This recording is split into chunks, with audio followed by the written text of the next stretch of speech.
not make it that close.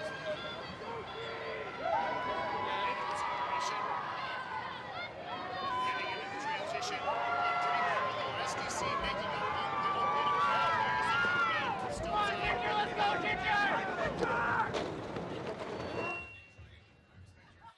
it looks like CIA, SDC both pretty clean shove there, but the Buggies are fairly close coming into that free roll. This is going to be interesting to see how good CIA has gotten with buggy technology over the past 2 years, because SDC, we know this buggy Bane is fast. This buggy has won Raceday twice. So, and it's really holding steady right now. Two Buggies, really not a ton of separation, maybe, 4 buggy lengths between the two of them. Coming over the stop sign, looking to get some live times there. We may have an approximation right now. Another great thing, we got a guy, man in the chute, Mark Estes. Mark, you down there? About 5 buggy lengths apart. Appears Sorry. Yeah, he may not be. Pretty clean turn coming out there from CIAB. SDCC as well. Both teams really clean right there, and it's going to be all about the back hills. Wow, look at that roll up. Look at that. Yeah. We're really And here, both of those girls just got burned. we're talking about, it's the best the course has looked in many, many years, and you see that there. Beautiful rollout. And, yeah, you can really see the difference without the potholes. The drivers can be much more efficient with their lines and the different, invented lanes in the back hills. It's going to improve the times a lot. SDCC gaining a little bit of ground right here. Still maybe a buggy length between the two teams. Going to come down to Hill 5, and the transition comes here for CIAB. SDC transitions now. Pushing there on Hill 5 for CIAB is their men's A-team driver. So let's see how, this gets her amped up before her race for later today. Women's A-team driver. Getting a bit of separation, but now look at SDC closing the gap a little bit right there. And this is where the Hill 5 for SDCC, a little stronger, a little bigger, and they're coming across the finish line right here. Oh. And by a nose. Now, did the SDC CIAB driver have her hand on the push bar when the nose crossed? Because I know it was off when the middle of the buggy crossed. Let's see if we can get a replay on that. Exciting action to kick things off here on race day. Now, Mike, have you ever seen a race where the two buggies stayed just that close to each other for the whole race without one of them passing the other one? Yeah, honestly, no. I think it was very well driven by both drivers. They stuck to their lines. Weren't getting too antsy about, being close to one another. And this is why it's important to have pass tests and such in the practices so that, drivers can get comfortable. Normally, they're not practicing with other buggies so close, but these drivers handled it really well. And I've got to say, I'm really impressed with CIAB on that because, CIAB team buggy going up against Bane, one of the fastest buggies of all time, and stayed right there. Same speed, same distance, the whole race down the hill. Yeah, I think that really speaks to how exciting we expect these races to be here. CIAB last year was a second slower than SDCC. And, we've done a lot of looking into the different push teams. We'll get to that later today, but it's definitely going to make for an exciting race to see CIA finish just a little bit ahead of SDCC this time. And so, we're kicking things off here. Second heat coming up, but overall thoughts today for the women's race. What are you guys expecting to see? Obviously, last year, CIA coming out, shocking a lot of people. Do you expect a repeat? Who do you think are the teams to watch here on qualifying day? I think the teams to watch today, SDCA, I think is going to be a lot more competitive than last year. CIAA won women's last year. We can't sleep on them, especially after that free roll that they just put up. One of the dark horse teams, I don't think they're going to compete for the win, but may be able to slide in there for one of the lower end trophies is Apex A. They have a lot of returning pushers from last year. Their buggy technology is not up to snuff. That's what's going to hold them back from really competing with the top teams. So we'll see how they can pull off. They just need to make sure they don't have any DQs or any issues. And then, Fishing Club, we got to talk about Fishing Club. They are effectively Pika rolling, and they're going to be competitive. They have the returning Queen of the Hill coming back and a really fast hill, too, as well. Yeah, I think that Pike is definitely or Fishing Club's definitely the team that I'm looking to watch here. They're returning those front hills, which were phenomenal pushers last year, but they've got really a good opportunity to make a run at the top spot. Also, I think CIAA is going to improve their time a little bit from last year. They, like you mentioned, they do have a lot of returning pushers, great women, and SDC is definitely also looking to improve their time significantly. I think it's going to be a little bit more crowded near the top. CIAA kind of pulled away with it last year in the women's race, but overall, definitely going to look to drop some seconds off a lot of the top teams. Very good. Action getting underway here. Of course, this is just qualifying. For those of you who may be new to Buggy, not quite sure about the rules and such. This is day one. Top, how many teams from women's move on? Top 8? Top 8 for women's with trophies to the top 4 teams, and then top 10 for men's with the top 6 getting trophies. So it's all about getting one of those top qualifying times. How does that play into the psychology, knowing, right, we are going to have 2, knock on wood, I've seen the weather. It's meant to be great and gorgeous both these days. So assuming we do have 2 full days of Buggy for the first time, and I think since I was a freshman, which is a long time ago. I don't go here anymore. But how does that play into the psychology of the teams, knowing they're going to get 2 full days of Buggy? Well, we got 2 days last year, but the first day was condensed, so it made it a little bit tougher on some teams. Plus, with the weather, a lot of teams were taking off on day 1. I think that this year, having 2 full days with the course as paved as it is and really just looking good, teams are going to go out there, feel it out on day 1, go fast, but maybe not all out, and then knowing that they're going to be around tomorrow, they're going to go out there and really just go as fast as they can and try to put up maybe even a course record if they can pull it off. Yeah, I think, this is racing, right? Nobody's holding back here. We really, every team's out there to put up the best time that they can. And we expect a lot from this year. I think a lot of teams, especially near the top, some of those teams we were talking about earlier are really hungry to kind of drive those times down. Last year was quite slow. One of the slowest race days in decades, actually. Yeah. Well, the course last year was just atrocious. I mean, it was falling apart, and they repaved a small section of it, but the chute was so bad that teams were just nervous, I think. Yeah, I think there were a lot of compounding factors. Definitely one of them was the push teams. You look at the front hill times, they're just really not up to snuff compared to some of the top teams in previous years. We've taken a look at some of the practice times in the back hills. We're expecting, maybe each hill's going to drop half a second based on the new roads. But there were a lot of pushers that were a lot slower than that, slower than 1 second off of, a historical good time. So. And I think the other thing is a lot of the teams are smaller than they've been in years past. You have teams like CIA who are growing, but SDC only rolled 3 teams last year. Fringe, they rolled 4 teams last year, but Fringe is still rebuilding that program. They had a little bit of fall off over the last couple of years, but I think they're coming back strong. I really want to see what they can do for this year. But it's going to be interesting to see just how teams can, grow their rosters back up, get more teams out there on the roads, so that we have, every team putting out at least 1 or 2, or at least 2 teams, A and B team. I think that's reasonable for most of the teams that are out there on the course. They have enough manpower between the fraternity or wherever they are to roll 2 buggies. Yeah, I think, Fringe has put in a lot of recruiting power this year. We can take a look at, some of the rosters from previous years, and we see that some of their pushers have moved down in teams. It's really the mark of excellent recruiting. You've, brought in fresh people. You're going to check out how fast they are. And if they're pushing your experienced veterans, right, down in their teams, that's really solid. Getting set here for the second heat of the day. Lane 1, we're going to have Fringe B. Lane 2, Spirit B. Lane 3, CMU A. Rolling out on the women's side. What do we expect here in this heat? So this one could be really interesting. CMU hasn't fielded a women's team in quite some time, not in the past 4 years, so we don't really have any, solid estimate of how they're going to do.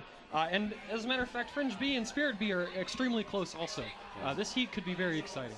it looks to me like Signu A is not going to make it out to the heat because they are not down at the bottom of the hill, and all of the mechanics are away. Yeah, and it looks like we're starting off here. Second heat of the day. Spirit B, lane 2, Fringe B, lane 1. Pretty tight coming up on this hill 1. Now, Fringe has their new buggy Boson rolling in this heat. It's looking like a very good build. They're very, very happy with it. It believes it's rolling around the same time as Bisa, which is their 18 buggy. So we're going to have to see what happens with this. This is going to be very close to the top of the hill. Close transition right there. Spirit maintaining a little bit of a lead right there, coming up into the stop sign. Fringe, though, quite close, and let's see how they get these shoves off. Spirit Good didn't shove. necessarily get all of it. All right, so we see here, the Fringe driver started a little bit on the outside. Compared to the last heat, CIA and SDC were both, in agreement right at the beginning. They're following the line. So Fringe driver might be thinking about a pass here. We'll see what happens. I'm very surprised that Fringe is staying pretty much right in line behind Spirit. Spirit's really rolling fast Say, right if now. anything, Spirit's gaining a little bit of ground right there. And Spirit, on their free roll, is 28 seconds at the stop sign. Coming through here, about to enter into the chute. Do we have our man in the chute, Mark Estes? We do not. Some real tight turns there. I think Spirit hit the hay bales. Yeah, it looks like Spirit hit the hay bales there. Fringe B going to pass as it's coming up here into Hill 3. I've got Fringe at about a 57.9 on their free roll, which last year would be about 3 seconds faster, I believe, than their B team free roll. And Spirit often maligned through the chute. You thought maybe a cleaner chute would be beneficial to them. They've been looking a bit better through rolls this year. Unfortunately for them, their first buggy rolling out today, and they can't quite make it through. Fringe B all alone here, just trying to get a good time, make it on to day 2, get a spot in the finals here. Yeah, you'd think that, with all the practice they've gotten in the spring, all the teams gotten, and people are going real fast in the downhill. So it's hard to tell whether, the road conditions are helping more than, they might be making it more challenging to make it through. But definitely we're going to see some real fast teams. Spirit's free roll time there was quite competitive. And even Fringe being at a 57 on their women's B team, I mean, that's going to put their women's A team, probably somewhere around a 55? That's a time we haven't seen out of a women's race in years. Yeah, 55-second free roll for a women's team is good for first place. Fringe comes across right there. Going to be a did not finish for Spirit. We'll see their time. Do have times coming out of the earlier race. As we saw, very close. Looks good. CIAB on that first race, a little bit faster, 247.5. SDCC 247.875. Fringe B on this heat, they are giving them a 251.34 unofficially. So both CIA and SDC about 4 seconds faster. So that time for Fringe right there is good enough for the second day easily compared to last year. This is a really good harbinger for the rest of the day. I think teams are really going to go very fast. Second through fifth place in the prelim times last year, those were all 240s. And so it looks like, as we were expecting, teams are looking to drop a lot of time off. And if we look at SDCC for a reference on last year their time was a 311.2. They just rolled a 247. 247. That's 25 seconds faster than last year. Wow. Yeah. And even CIAB last year, they were at a 312 in prelims, and then in finals they came back stronger and they rolled a 254. They were also a 247. Yeah, cutting 7 seconds off right there. Yeah, and it's it's really good that all these people are getting involved in Buggy. This really speaks to the turnout this year among participation among the different teams. You just can't explain that kind of drop in time by the course or something like that.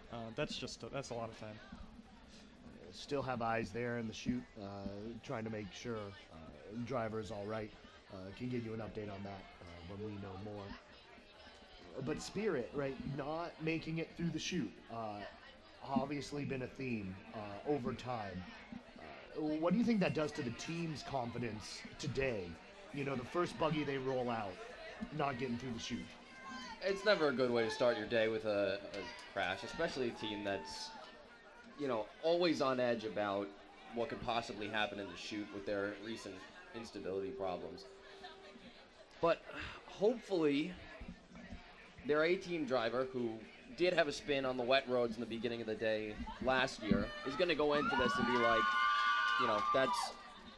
that's not me. That, unfortunately, it happened to one of our drivers. She's new. It's her first time on race day. Maybe she got a little bit amped up, but I got this. Mm-hmm. And I'm going to go out there for my team, Spirit, my family, like they refer to each other as, and really go out there and try to make a statement. And this is a year, is Spirit a team to look out for? I know, especially on the men's side, there's been a lot of rumblings. What do you think about their potential on the women's side of the race? So I think, Spirit's pre-roll times during rolls, truck weekend, have been incredibly fast. We're expecting a lot from them, but at the same time, this is a somewhat familiar situation for Spirit, right? They really, they do have the technology to go fast, and it's always just a question of, whether they can handle it, whether they can get their buggies around the course. I think of Spirit as a very unflappable team. They got a lot of confidence. I don't think this is going to affect them that much. They're just doing their jobs. It looks like the driver there, Helen Kim, able to get out safely, walking around there. So definitely good to see. Obviously, safety, huge priority on race day. And speaking of Spirit A, they are in this next heat. Spirit A, SDCD, Fringe D. So back to back, what's that like from like a mechanics perspective? Rolling two buggies in a row. Well, that's actually going to be really tough for them. I didn't realize their A-team was rolling in this heat because they've got a lot of their mechanics and pushers now are probably down there in the chute trying to make sure their driver's okay. Then the buggy's going to come back up to the tent and they're going to have to see, was there any damage? Is there anything that we need to do on this? And then is there any chance that the wheels that were on that buggy, they were going to swap them out and throw them onto the other buggy? Did they flat spot them when they spun in the chute and then hit the hay bales? We're not really sure what they're doing. I would hope they have another set that's going on the other buggy, but this could be a little bit of a game changer for them. Let's see how it affects them when they come out with their women's A. Yeah, I mean, this is the kind of thing that as a team of mechanics you really live for, right? You need everybody to pitch in. There's a lot to do. It's all very important and urgent. So if I'm Spirit right now, this is crunch time. This is where you're really going to prove yourself as mechanics. Getting all this stuff in order. This next heat coming up is really interesting. I labeled it as, Battle of the D teams. I think Spirit is going to pull away easily, from the other two teams in the heat, SDCD and Fringe D. But it's very hard to predict. There's a lot of turnover in D teams usually. There could be some action between SDCD and Fringe D. Yeah, and I hope that we can get some camera shots on that battle in the back.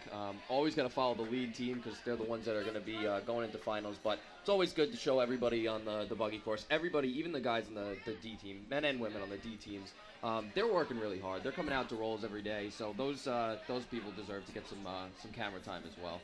Absolutely. We'll get a shot of that. Trying to see these times again, just running over the scores or times. Wow. Thus far, in first place, CIAB at 2:47.5. Second place, SDCC with 2:47.875, and then Fringe B in third right now, 2:51.343. Again, the top 8 squads gonna make it on to tomorrow with an opportunity to compete, to take home a trophy. After so much work, trying, to prepare, to build up to this moment, you really only get one chance with Race Day. Now, a really cool thing we have this year up on CMUbuggy.org under the leaderboard is a speed trap, giving us live updates on the speed coming into the chute in feet per second. Spirit B was the fastest team coming into the chute. They were at 50.6 feet per second. We had Fringe B at 49.7, SDCC was second. They're at 50.3, and CIAB at 49.9. So that's very close between those top ones, but it is, definitely surprising, but also really nice to see Spirit up there at the top. Yeah, so just looking at these times, a good rule of thumb, if you're a B team, you get, let's see, 247 there for CIAB. Your A team's probably about 10, 15 seconds faster, and that pushes them right up into the range that CIAA was last year. On the other hand, SDCC putting up the same time, that makes me really interested to see their A team. I'm going to guess about 20 seconds faster. Under 2:30 is a very competitive time. Yeah, if SDCC is any indication of how strong the rest of their women's teams are, SDC might blow this one away. You got to think there's motivation to do so. After being on top for so many years, CIA coming out, taking victory last year. Do you have any sense of what the tone was like for SDC, their women's squad, trying to get back into things this year? Hungry for faster time, pushing the limit. There's been a huge push, pun not intended, to get out there and recruit new, better pushers, get a lot of practice in. I know that one of the push captains, she's got Get Jacked with Ginger. They have, their regular workouts, really putting in the time and the practice to get faster. Definitely, overall, I expect pretty much every team is hungry. When you come off of a race day and you look bad compared to Buggy teams in the 80s, look bad compared to teams in the 90s, that's some real motivation there. You don't want to set back the clock 20 years. You want to push it forward. So we got to really see what happens here for the rest of these races.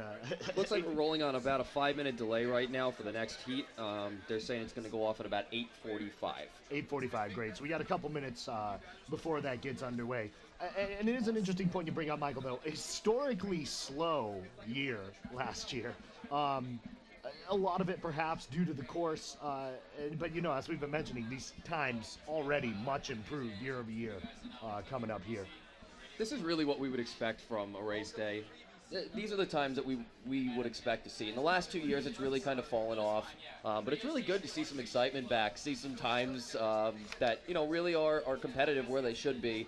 And I haven't been around this last 2 years, so I don't really know what's going on in terms of the technology. You got some new wheels and stuff out there, but definitely nice to see. Yeah, I mean, even compared to 2014, 2013, these faster years, the times that we have so far are again still about 10 seconds faster than those even. So, granted, your B teams, your C teams, not always perfectly indicative of how the rest of the pushers are looking. But I would say that even compared to 2014, 2013, it's looking to be some really fast times.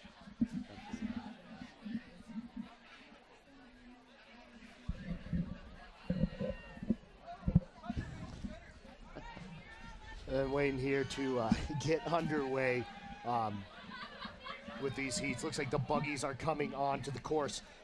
It's going to be lane 1 Spirit A, lane 2 SDC D, and lane 3 Fringe D. All the buggies getting set down here. Spirit A, Spirit rolling in back-to-back heats. Had that suit.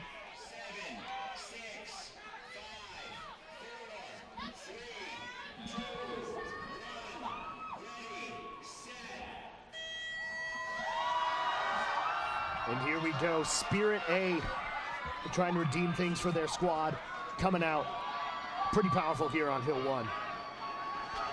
Yeah, I mean, let's see how the rest of it goes. She's looking pretty fast, but I was expecting a little more separation between her and some D teams. We see SDC D, Fringe D, pretty much neck and neck.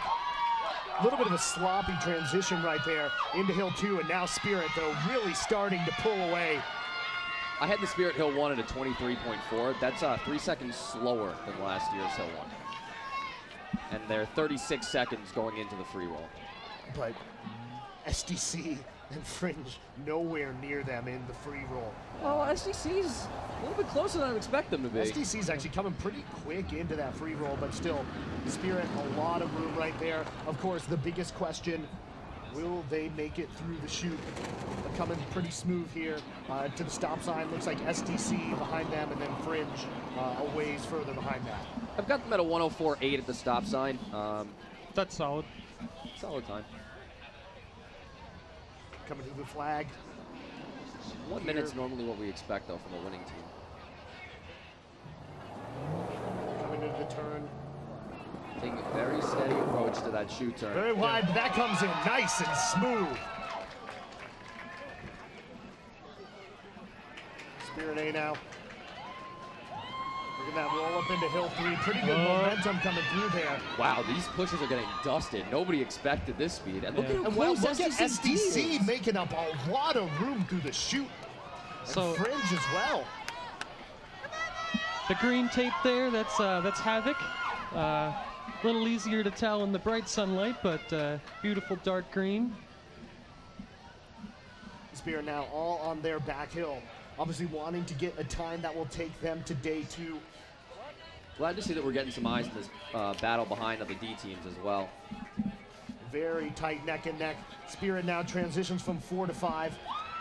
Spirit's at a Great 213 going into Hill 5. So if we get a 27 out of this, they'll be at about a 240. That'll put them in first place for now. They really killed it on the Alexandra- back hills. Alexandra Moy pushing here, Hill 5. Again, every second they can shave off, the better. Trying to get some good position going into day 2, trying to make sure they can make it into day 2. Approaching the finish line right here. And on the push bar. Wow, she killed it. 238. 238, 6'9", sub 4, Wow. 240 unofficial time. Trying to get some eyes here on the battle of the Ds, SDC D, Fringe D. Now that would have been good for first place at the end of prelims last year. That's really interesting. Normally you think of Spirit as a team that stacks their front hills. But in this race we saw pretty much the opposite. Their front hills were a little underwhelming, but the back hills were really excellent. SDC D coming across approximately a 3:01.29. Still waiting. Which for is Fringe faster to than come their through. C team from last year. And these, we can see, whether it's the course, whether it's the weather, whether it's that good Pittsburgh water, 3:17 coming across for Fringe there. Teams looking much improved across the board. And a nice showing right there by Spirit A. Yeah, that was an unofficial time that Connor gave there, but actually, if it holds, that would be a record for SDCD's women team. Wow, good for them. 3:01. So we'll see. We'll wait for the official times to come through. But looking pretty close to say Spirit A will move into first place through the action we've had thus far. Looking like the official time is a 2:38.67. Pretty nice, and you imagine that's probably going to be a day 2 time to pull them forward there. So, congrats to Spirit on that. Nice to see the A team with such a strong role, after the B team missing the shoot there. And then we just got an update here on the CMU website about the speed in the shoot. Spirit A was fastest again in the shoot, or going into the shoot. SDC D was actually the slowest, and Fringe was a 47.3. They put in second to last, but Fringe D rolling faster than SDC D. I think that's really interesting for Fringe because the last couple of years, their free rolls haven't been nearly as impressive as they used to be. So to see them now back at the same level as SDC and even a little bit faster on that comparable team, that's really good to see out of Fringe. Good recovery for them. Yeah, actually, I think we have a number of congratulations are in order. CIA broke their women's B team record, and also SDCC broke their women's C team record. Very impressive. And their D team unofficially just broke their record Right. too. Yeah. So Three team records broken in 3 heats. It's going to be a good year. yeah. So very fast rolling day. Do you think, so within team records, obviously very good, nice accomplishment, but big records, all-time course records. Do you think we can see any the way Buggies are rolling this year, the way teams are rolling this year? I'm not going to rule it out. I came in first. A lot of people were talking, oh, we might see a record this year. And I was like, can it really be that much faster this year? I mean, how many team records have we seen so far? And how many if a team set a team record, would be a course record. SDC would set a course record. Pika would be very close to a course record if they passed it up. Fringe, if they come out, let's see how good their A team is this year. We talked about their rosters being moved down and really having some improvement on their push teams. Yeah, so, SGC's course records in 2009, 203 for the men's, 223 for the women's. There is a huge difference between a 204 and a 203, and a huge difference between a 224 and a 223. In particular, that men's race in 2009 went perfectly. The driver and those 5 pushers could not have gone possibly any faster than they did that day. I think we're going to see some really fast times, but I similarly would expect something special would have to happen for anybody to be really competitive with those times.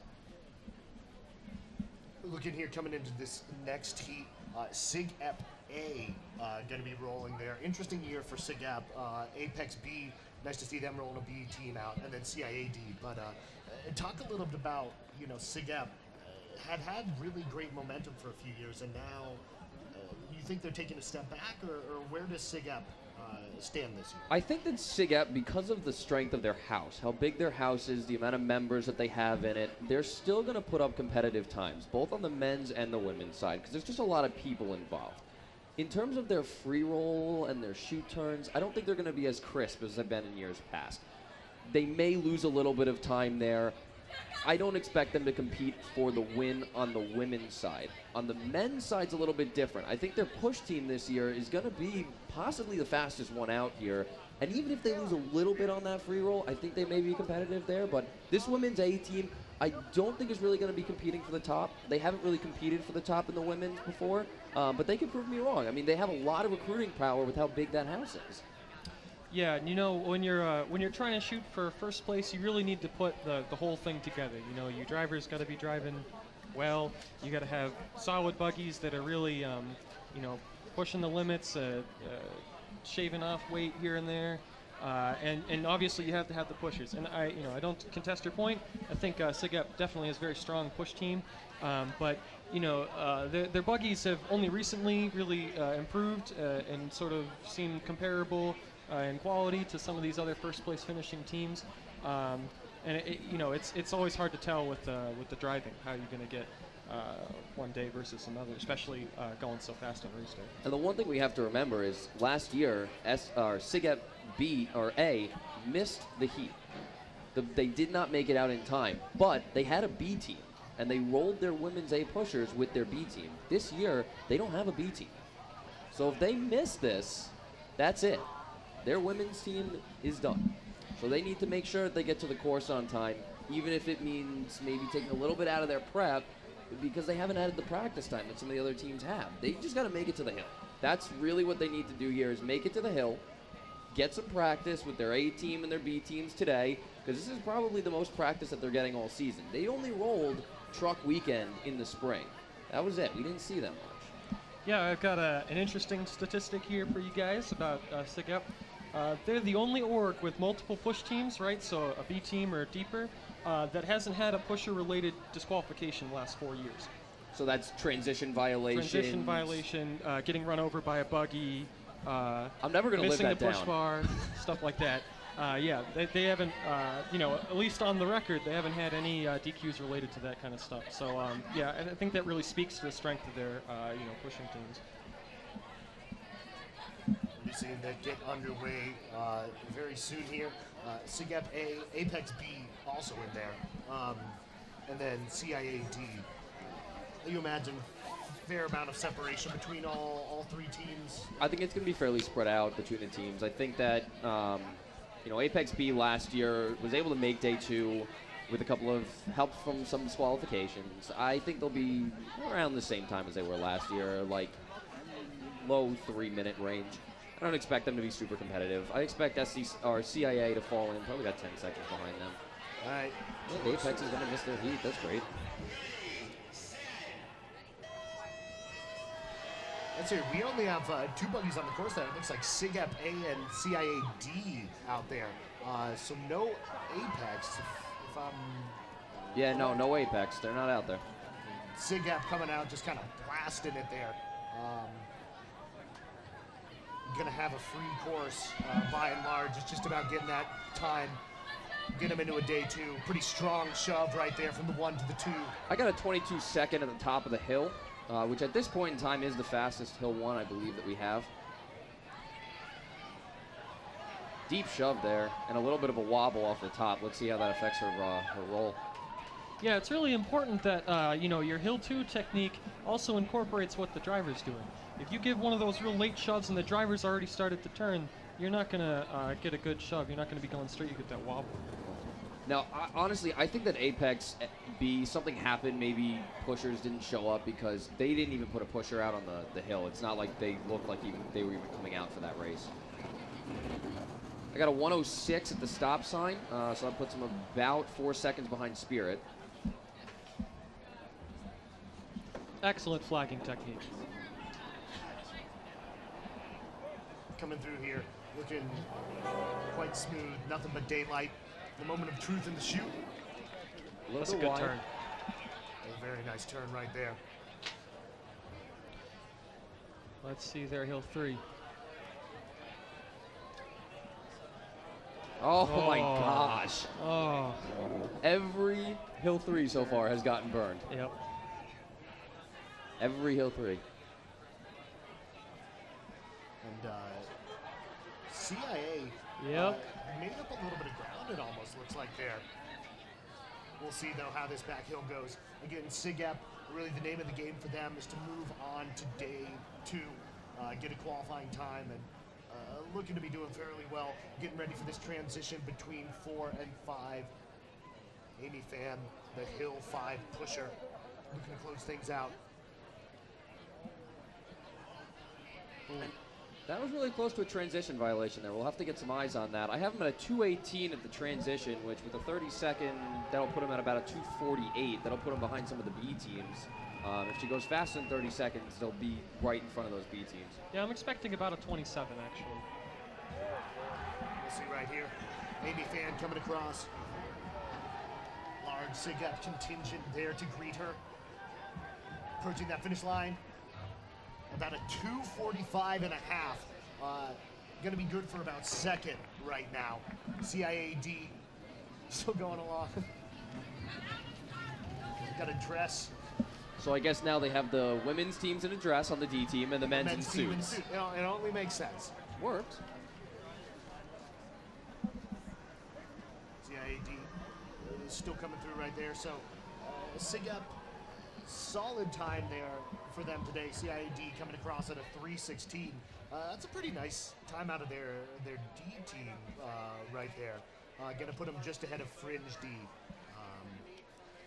But yeah, SIGAP A official time of 2:45.3.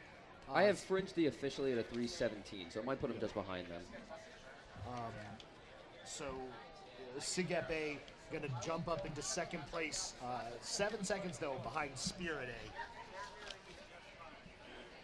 Now, right now, we've got Spirit A at a 238.6 first place. Second place, like we said, is SIGAP, just rolled in there at about a 245. Third place would be CIAB, 247.5. Fourth place is going to be SDCC right now, 247.8, so just behind them. Fifth place is going to be Fringe B at a 251.3. Sixth place, SDCD, 301.3. Seventh, we're going to be looking at Fringe D, 317.8, and eighth place right now, CIA's team pushing in dresses. All right, so we've got 4 heats left, Connor. Which of these teams do you think can beat a 247? Is SDCC going to make it to the second day here?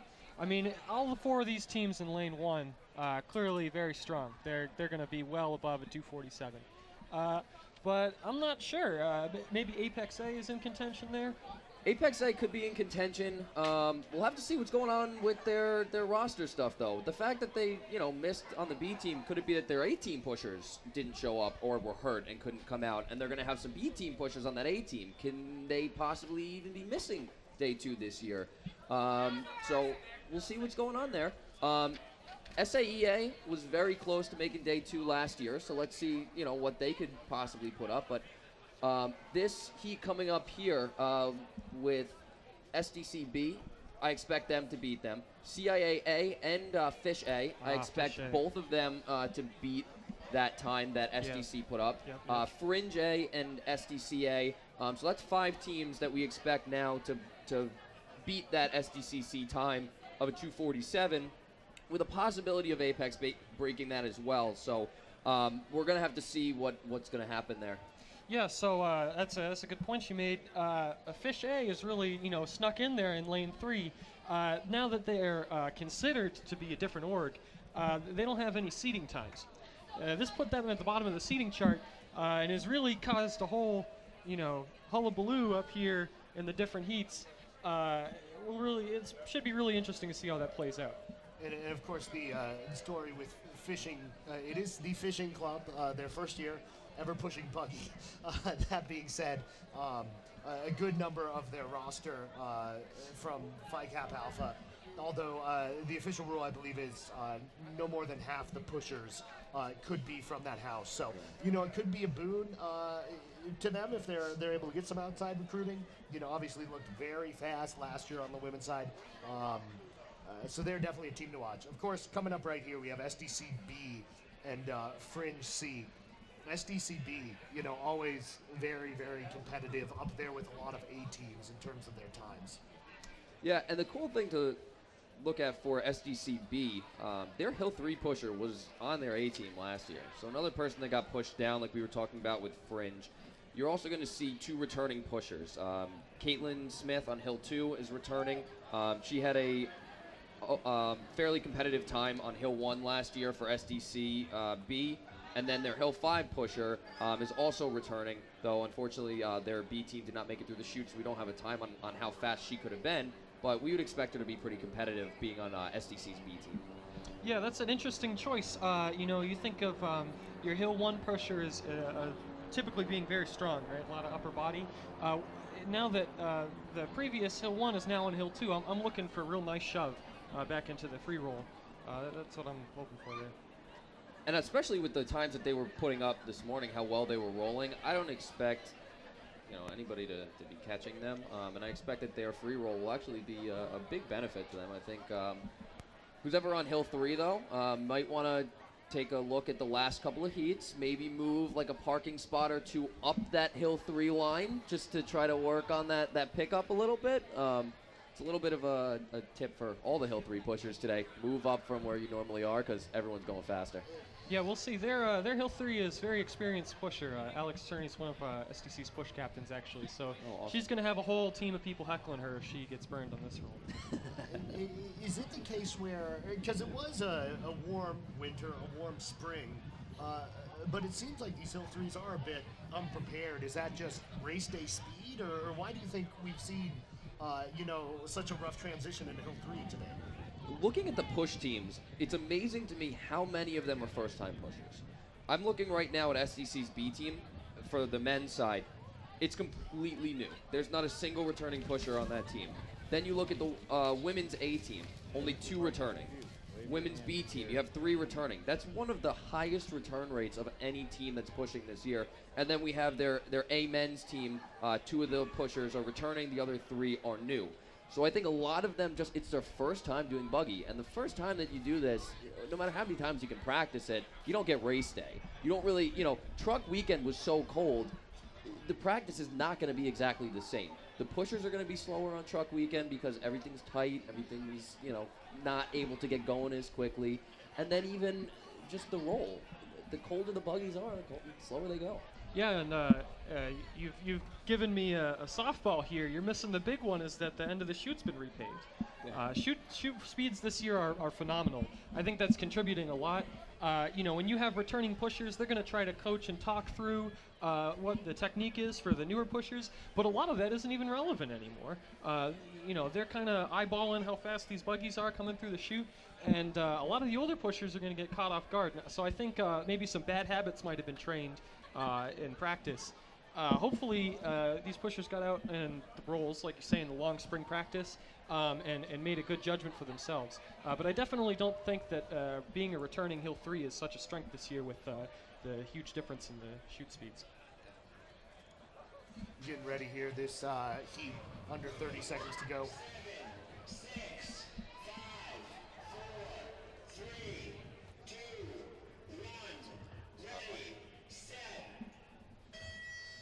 Heat is underway. As good looking as we are, it would be great to get a camera on the action there.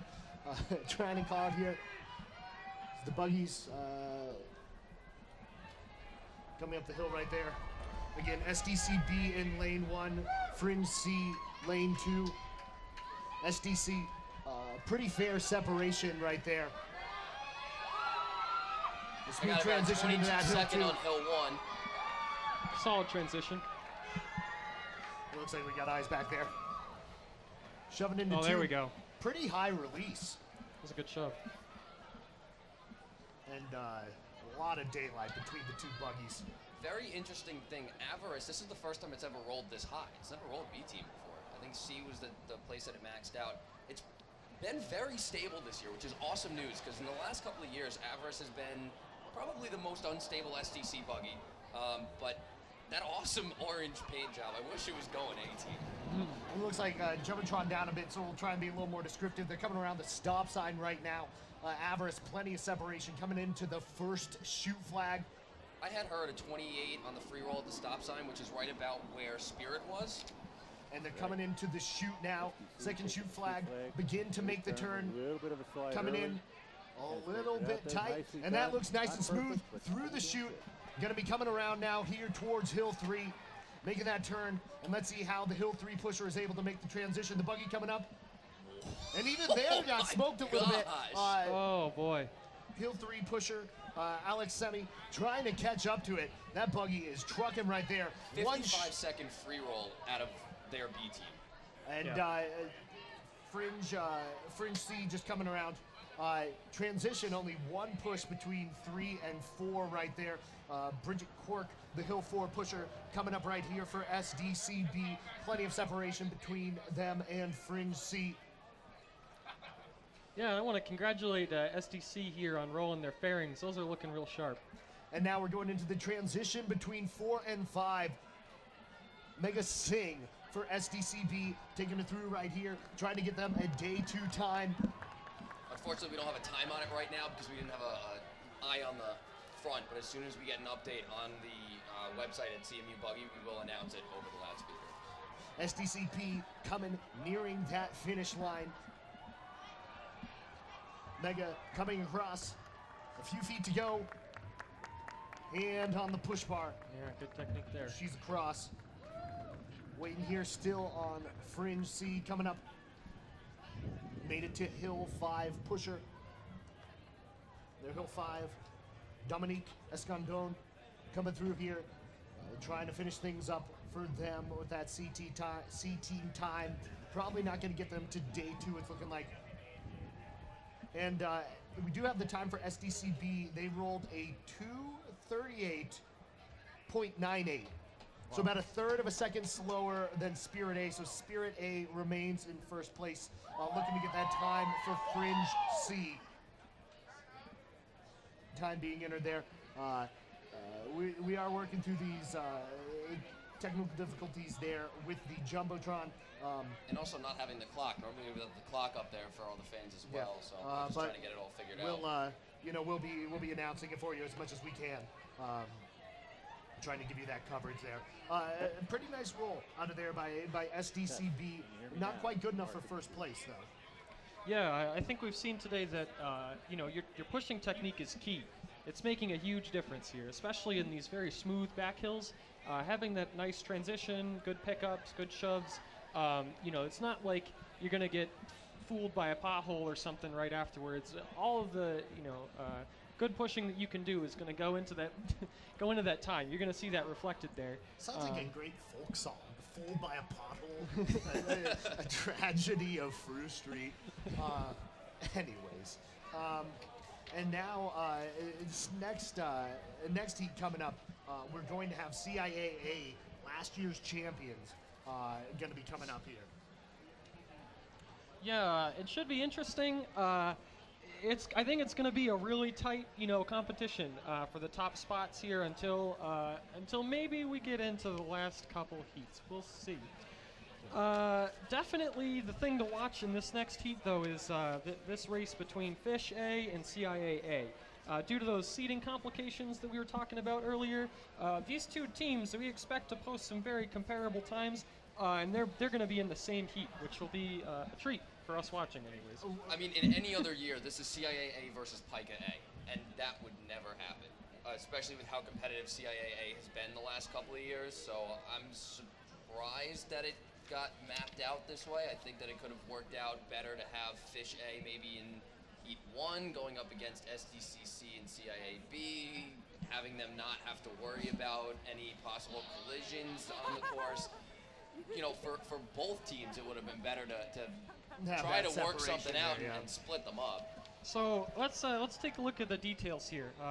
As we're aware, Fish A's Hill 1 returning Queen of the Hill, right? Very, very good pusher. CIA champions. On the other hand, CIA's free roll time was surprisingly better in prelims, anyways, than Fish's free roll time. There could be some serious shenanigans going on in this heat. Especially Pike's Hill 2 is returning. Fish's Women's Hill 2 is returning. She wasn't really fantastic, but experience counts a lot on Hill 2. We'll see how that plays out. There could definitely be some, close buggies in the beginning there. And Fish's Hill 2 last year, just to clarify on what Mike was saying, the reason why she was a little bit slower on Hill 2 was because her transition was just, frankly, she got burned on it. She didn't really know where she needed to be. She had to stop, wait for the buggy to roll. It really slowed her down. Day 2, she was a lot better. She definitely got that smoothed out a little bit, had a better transition, and it helped her out on Hill 2. With CIA, their Hill 2 from last year is going to be pushing on Hill 1 instead, and their Hill 2 pushed a team about 2 years ago and put up, I believe, the fastest time of any Hill 2 pusher to get the buggy from the transition all the way down to the start line for the free roll, the crosswalk. So they're going to be competitive at the top of the hill. I believe CIA will make it over the top of the hill first because of their Hill 2 pusher. I think that Pike is going to be in the lead on Hill 1. CIA will pass them on Hill 2 into the free roll, and then we're going to have to see. The new buggy for Pica, Queen of the Banshees, because I can't pronounce the actual name here. Let's see how fast it is. It hasn't rolled a race day before, but if it's anything like Banshee, it's going to be fast. And do you notice Fish's driver, does she have experience in there? Both these drivers, are they experienced? Because I think that might be key if there is a chance for a pass. Amy Hung for CIA has been involved in multiple heats that needed passing. She is a senior driver this year. She's driven A-Team now. This, I believe, is her third year driving an A-Team buggy. She's also driving in the same buggy she drove in Raceday last year, which is great for the driver. They're very comfortable with the dynamics of the buggy. They know what they need to do to make good turns and keep themselves paced behind other buggies. The driver for Fish has driven for Pica last year, I believe, was her first year. It had a pretty good race day. Didn't really have too many issues. Made it through the chute without any problems. Didn't have any spins. A couple of little fishtails here and there, but overall, very solid driver. So it should be an exciting one. We're coming up to the end here of the women's heats on this race day. 2 more heats after this one. AEPI A also rolling in this heat. Would be remiss not to mention them. But the real story here, CIAA Fishing Club A. Who can be the first to get over the hill? What's that going to look like in the free roll? Both of these teams looking for day 2, but not just looking for day 2. Looking to be on that podium and potentially win. CIA chance of a repeat. The Fish Club, after all the turmoil, looking to get on the podium and really rolled pretty well last year. Yeah, after those phenomenal back hills from Spirit, I think it'll be a high bar for these two teams, but I think they're going for first and second so far in the races. I honestly didn't believe Spirit was going to be a 238. It's going to be interesting to see where CIA falls in line here. I think that's going to be very tight. It could be a very deliberate shift in their pushing strategy, right? So if you have some very fast pushers, you put them on the front hills, you're going to gain that speed a little bit through the free roll, right? If you're concerned about your drivers a bit, maybe you put those pushers on the back hill, take that extra time there, and really power out, a little bit extra. Absolutely. And just looking at Spirit's time from the last couple of years, they've really gone back and forth in their strategies. They've had certain years where they stack the front hills. They've had other years where they kind of stack the back hills more than they stack the front hills. Last year, they stacked their front hills. This year, they seem to be going back to stacking their back hills. Their front hills weren't super competitive. They were about 4 or 5 seconds behind where we saw, I believe it was SDC.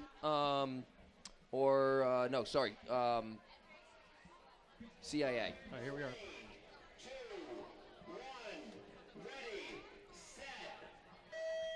We have CIA lane 1, Fish A lane 3. The key right here, who can get over the hill faster?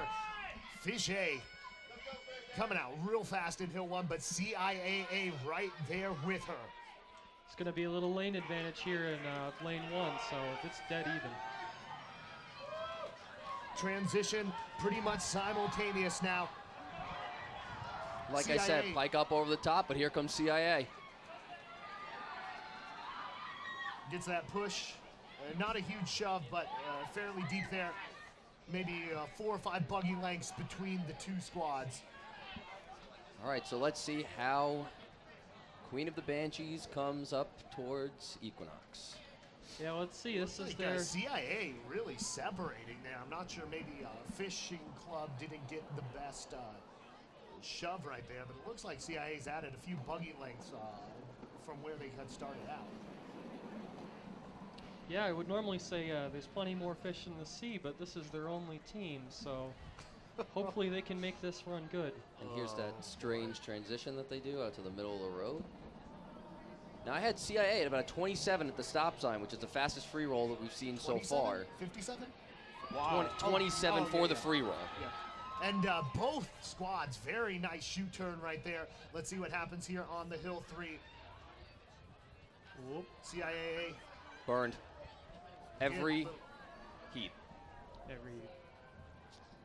And I got them at a 54 for their free roll, which would be the fastest free roll by about a second over that SDCB team. A-Pie makes it through the chute clean as well. Looks like Fishing Club making up a bit of space right here on the back hill. Maybe they caught that hill 3 a little bit better. Buggy's much closer than they were coming out of those chute turns. Still CIAA in the front. It's going to be up to their hills 4 and 5 to hold on here. Yeah, these teams can't do better, but they're going to put up some pretty competitive times here. Catherine Luo. I'm going to run over real quick and try to get the time off the clock. Hold on. Pushing through right there. Going for CIAA. Again, we're trying to get this time here. Connor will be able to give that to us. Very important. Get the hand on the push bar. Going across right there. And CIA really separated over those back hills. Connor's unofficial time here, 2:34. It brings Fish in probably past a 2:40. Somewhat disappointing for them, honestly, but still might be good enough to make day 2. We'll see. A-Pie. Now, we got to give a shout out to CIA. If they are in at a 2:34, like I believe they are, that's another team record set today. And they just set that record last year. And they broke it twice last year. They broke it once already today. Let's see if they can break it again tomorrow. Let's see. It looks like they're inputting the official time right now. Pretty nice heat right there from CIA. Nothing flashy, but a very, very good time. Yeah, I give them a 2:34.35. That's going to move them into first place. Spirit A in second place. SDCB third place. Syncope fourth. CIA. Where was Fishing Club? Fishing Club looking to have them input the score right now. That's a good point. They'll probably jump up there as well. Let's see if they were sub 240 or over. Yeah, so 234 for CIA. That's They good. gave, Fishing Club got a 245.685. That puts them behind Sig Ep A Wow. by about a third of a second. That would put them right now, Fourth. fourth or fifth. They're updating the leaderboard right there. So CIAA, last year's champs, jumping into first place, but not an overwhelming time that your Fringe A or your SDCA isn't thinking they can't be in that top spot heading into tomorrow. Yeah, so that's really setting the bar. They did a good job there. It's an excellent time. However, the winning times from 2013, 2014 were both lower in the 230s. I'm hoping that they can drop a few more seconds off for finals. That usually happens. Yeah. But And their Hill 3 pickup wasn't great, so they could take some time there. And I don't think their transitions were as clean as we've seen them in years past. So I believe they have some time in there they could take off. yeah, but it's looking to be a competitive race. Fringe A going to be really the team to watch here in this next heat. Fringe, it's been an interesting few years with them. Up and down, up and down. Have a lot of the elements you like to see in a team, but just not quite putting things together. What do you think we see from them today? Well, their women's team has been steadily competitive, but I believe their women's team, even though their men's team is coming up, I think their women's team is falling off slightly. I don't think that they're going to be way out of it, but I don't see them competing with CIA for that top spot. I think that they'll probably fall in somewhere between Spirit.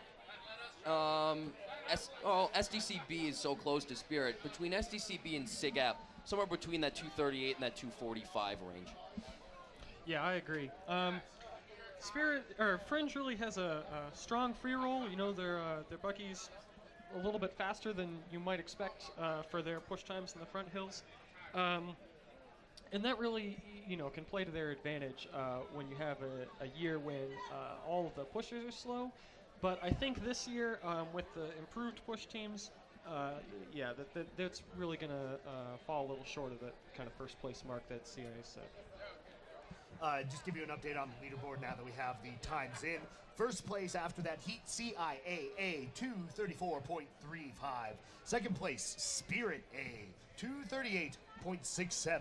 Third place, SDCB, 238.98. Fourth place, SIG Ep A, 245.31. Fifth place, Fishing Club A, 245.685. Sixth place, CIAB, 247.5. Seventh place, SDCC. Eighth place, Fringe B. Ninth place, SDCD. 10th place, Fringe C. 11th place, AE Pi A. And last place, Fringe D. 12th. Interesting statistic. CIAA is the only women's team with a 5-year pusher. Wow. Masters or? I don't know, but I don't know. one of their I don't returning know how pushers deep your is- scouting goes. You keep Sophie pulling these Zimmerman on facts Hill out. 1, Yeah. finishing up a master's degree. Yeah, so it's kind of a outlier statistic there, but I believe the implication. CIA is a very dedicated push team. They also have a very strong retention program in their pushes, and you can see that with all these returning pushers in both the men's and the women's team. And Sophie may be one of the most dedicated pushers out here on the course. She puts in more work than anybody on that team for sure. And started off her freshman year on Hill 5, switched over last year to Hill 2, and now this year she's on Hill 1, and really held her own there with a Queen of the Hill pusher. So that's very impressive there. Got to give props to Sophie. Definitely works as hard as she can to keep herself fast, in shape, and ready to get these buggies up the hill as quick as possible. Good set here. The three teams, all three A teams. Obviously, you expect Fringe A to be a fair bit of separation. It's Fringe A in lane 1, SAEA in lane 2, Phi Delta A in lane 3. How do you think things shake out between SAEA and Phi Delta A? I think SAE is going to put up the better time here. They have, a more experienced organization, I guess. They've been actually consistently performing extremely well for a one-push team org. They've got only the men's and the women's A teams. So yeah, I'd expect them to be maybe 10, 15 seconds ahead of Phi Delta A. On the other hand, Phi Delta, unknown factor, right? We haven't seen these pushers before, so who knows? The thing that I like about Phi Delta for this year is they haven't gotten discouraged. They were working on a build throughout the year. They weren't able to get it done this year, but when they realized that they were running out of time, they said, you know what, we're going to hold off on the build. Let's just wait on it, and we're going to put all of our time and effort into Perrin, the buggy that they're renting from a KDR alumni, to get this thing as fast as possible. So they put some time in, worked on some things inside the buggy, and they've actually dropped 12 seconds off of their free roll from what they were seeing before. Now, their free roll time, their best one they've seen so far is about a 102, which is not the most competitive free roll out there, but compared to what they were doing before, 12 seconds is going to be a big, help for them on the hills. Yeah, well, a 102 is better than what SAE had last year, but hard to compare. You don't know who's giving the shove off there at the top of the hill. But, And just for some comparison, the fastest yeah. time we've seen today was a 54 out of CIA on that last heat. Waiting for the teams to take teams are taking the course. I believe at this time we're about under a minute here to get underway. The penultimate heat of women's qualification. And not to jinx things, but it's been a very clean day so far, and it's great to see that with with this repaved course. They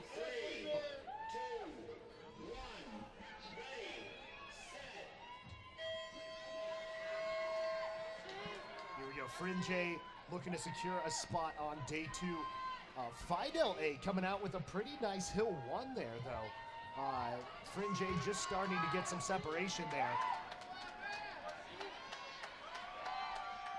Phi Delta ahead of SAE here through hill 1 at least. I've got a 23-second for Fringe on hill 1. That's about the same as Spirit was at. Coming through here to the hill 2. Very impressed with Phi Delta, though. I think they're going to come in second in this heat, which is great. Pretty smooth shove right there in the hill 2. Yeah, Phi Delta very nice there. Got 36 seconds going into the free roll for Fringe there, which is right about the same as where Spirit was. Not the fastest time we've seen getting into the free roll yet. Yeah, like I said though, one of Fringe's strengths is definitely the free roll. So I expect them to pick up some time here, especially in this pre-stop sign. Yeah, and Beast was a very fast buggy. It was designed and built by Josh Hickson back in 2012.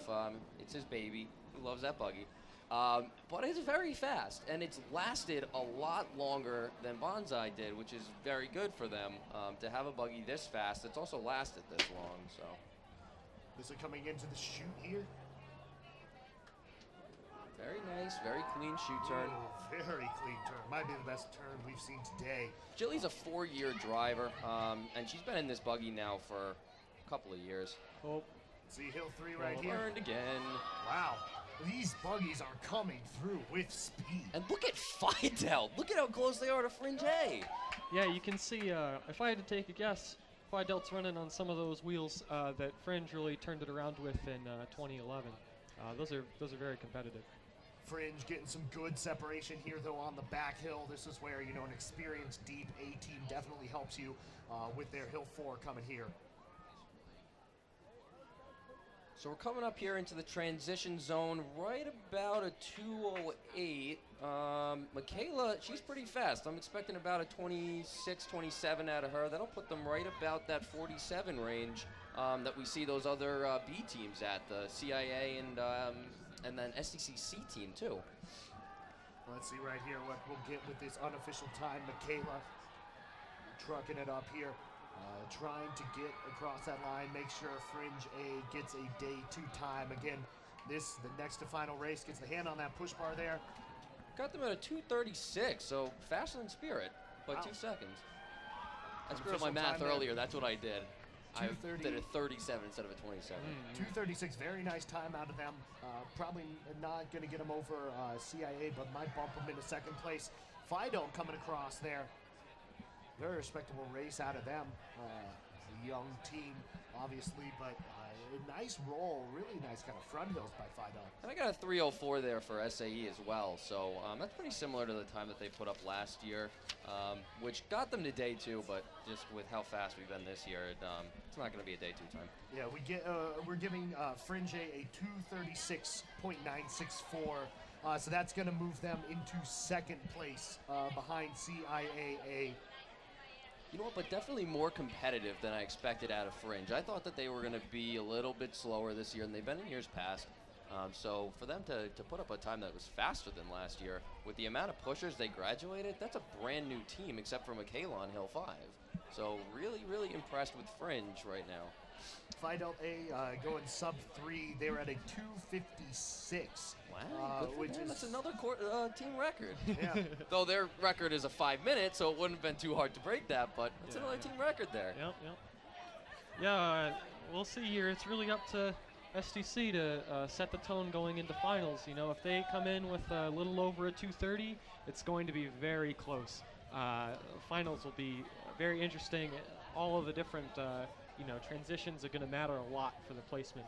On the other hand, they could come in below a sub 230 and really just take it away. Looking at SDC's roster for this year, they've got a new pusher on Hill 1. Their Hill 2 pusher was their Hill 5 last year, and she was only about a half second off of the best Hill 5 time of the day. So that means that they've got to have 3 other pushers on longer hills who are faster than her. That makes me very excited for the time we're going to see them put up. Yeah, me too. We'll be taking a look at that with them here. Again, the final heat of the women's qualifications here. Someone's having a birthday here. This is the final heat of the women's qualification. SDCA, Apex A, CIAC. Then we'll have a little bit of a break. We'll get into the men's races, men's qualification coming up right after this. Overall, though, it's been a nice day. Very clean, very fast. As you mentioned, just about everybody's setting a team record, it sounds like, out there by and large, which is good to see. We like to see this. Beautiful day out here. The first race day of good weather. 2 straight days of good weather and forever, since 2010. Yeah, I think the good weather earlier in the spring is really paying off. This is some fantastic driving. You might put it a little bit on the course, but I really think that going faster, it just is going to make it more challenging for the drivers. So I've been very impressed with the driving this year. And I think last year, it was obvious which teams had the most experience through the chute. CIA was clean. All of their drivers were taking the same lines. And SDC every year has very good drivers. But their drivers last year were mostly new. Jing was the only one, their A-team driver, who was returning. This year, SDC's A and B team are returning drivers. We have Anna Black, who's going to be driving for them. She had a great save last year on that first race when the roads were soaking wet, and she was able to get through there. And then we have, Elizabeth G on their B team, who had a rough race day last year, but recovered nicely this year. And you really can't tell this year which drivers have more experience than the others. They all look great. Well, they all have a lot of experience, that's for sure, from that really, frankly, extremely long spring practice. They were out here in February, I think, a couple times, and it's really paid off so far. 234.349, the time to beat. That CIA's in the top spot. And also kind of, the subplot here. Apex A, are they able to make it to day 2? Are they able to make it to the hill? Because let me tell you something. I don't see Apex pushers anywhere. Interesting. Well, storyline to watch there. We also have, then finally rounding it out, CIAC going to be coming there. Standings as they are now, again, just running through the top 10. CIA A in first, Fringe A in second, Spirit A in third, SDC B in fourth, SIGEP A in fifth, Fish A in sixth, CIA B in seventh, SDC C in eighth, Fringe B in ninth, and Fidel A in 10th. again, top 8 teams qualify, so SDCC holding on to that last spot right now. You imagine A will bump them out. We'll see. Looks like Apex did make it to the course. Good. Yeah, we do have Apex A. So we'll see how many teams are knocked out. Again, if the race were to end right now, CIA A, Fringe A, Spirit A, SDCB, SIGEP A, Fish A, CIAB, and SDCC are moving on to day 2. SDCC, I think, is going to get knocked out by their own team. Yeah. We're going to have to see what happens with Apex here. And then that would leave, who's at the bottom again? That would put CIAB out there That at would, 7. yeah. So it's going to, And if that would happen, Fish A would be the 8th qualifying team. That's wild. Yeah, hopefully they can, use the cheetah blood, get some good night's rest, come back the next day and really, make a better impression. That is true, but that could be a very interesting matchup there. That would put, if some Apex qualify and Apex may qualify 8th. They yeah. may just slide in there. But that would be, you would see Fish A and CIAA again. Either way, though, you may have a Fish A and a Fringe A, a Fish A and a Spirit A, depending on how these things shake out. Those are all going to be pretty interesting races there. If they got into that race with Spirit A, if they set that up, then we're going to be looking at Fish first into the free roll, with Spirit on their new wheels and rolling faster, and then potentially passing them on the back hills. So that could be a really interesting matchup. I kind of like to see that happen. All, of course, depends on this race. Nothing can be taken for granted on race day. It's been clean so far, but obviously you want to see SDCA make it through. Apex A, how they can shake things up, maybe get a day 2 time. Now, the challenges for Apex A this year, number one, they have a Buggy in Ember that is very unreliable. It's had a lot of issues over the years. Second thing, brand new driver. She's a first-year driver on the team, and she's going in and driving A team. So we're going to have to see how that goes. And then what's going on with their roster? Their, B team, did they have to pull people up to their A team? Here we go. And So we got about 30 seconds before things get underway here. what is Apex doing? See Apex getting their Buggy to the course still. See if they get it down in time. Got to be close. Yeah, they'll be fine. All right. They just looked lost there for a little bit, right? Yeah.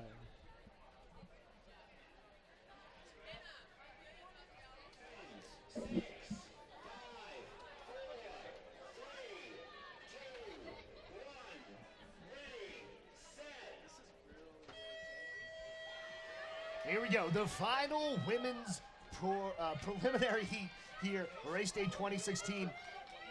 Apex, solid start right there in lane 2, but SDC starting to separate, show them why they're one of the top 8 teams out there. This girl is a monster. I got her right at a 20. And I got Apex at about a 22. And they're just flying from that 1 to 2 transition right there. A lot of separation Great being show. made. Very early, gets the Buggy rolling. I got him at a 32. That's 4 seconds ahead of Fringe was. And I got Apex at a 36, which is right up there with Spirit. And I believe we saw Fringe's B team there as well. SDC just rolling super clean right there in the free roll. Lot of daylight between the two of them. This is looking to be a pretty nice run so far from SDC. Yeah, no, Ember just has fallen way behind. SDCA is way ahead of them.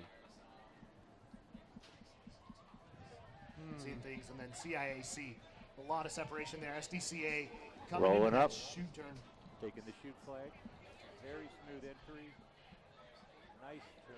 Solid. Very good turn. Probably top. Really nice turn right there by SDCA. Coming in, and now this is key. Can SDC get the Hill 3 transition right? Wow, Apex A very tight in the shoot. All right. Well, she made it, right?